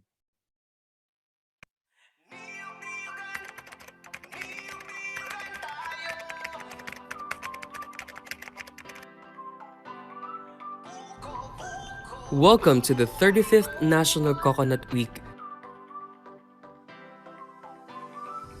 This is the first time PCA will be doing a virtual exhibit.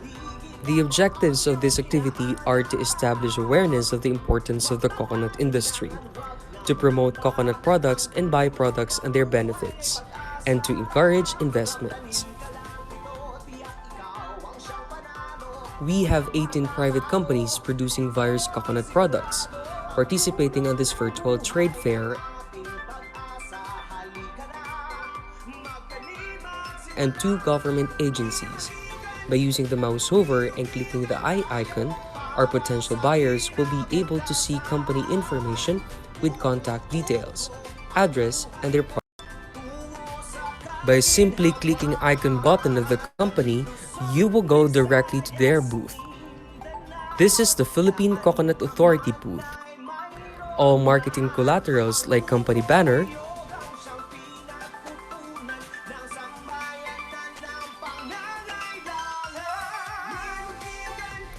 AVP,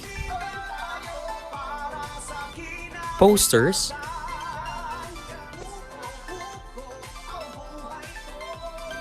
and brochures. Contact information can also be found in the booth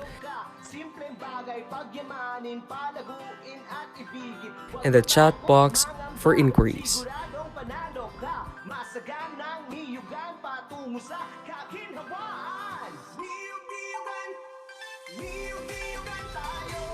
In central setting, it showcases coconut products.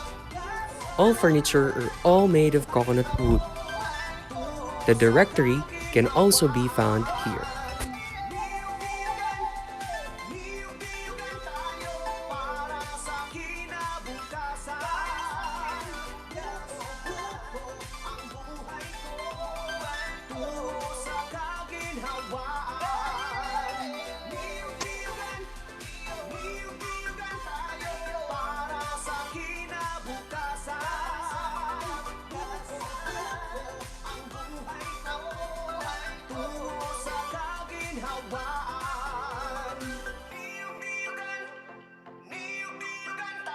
Coconut bioengineering technology. The technology refers to the use of coconut materials to stabilize slopes and minimize soil erosion by placing materials in sloping land and embankments.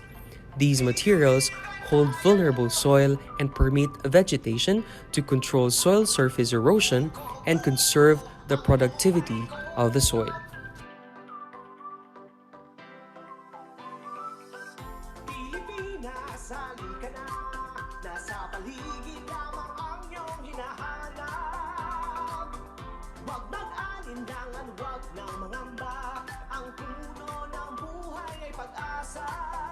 Magtanim ka lang ito, tiyak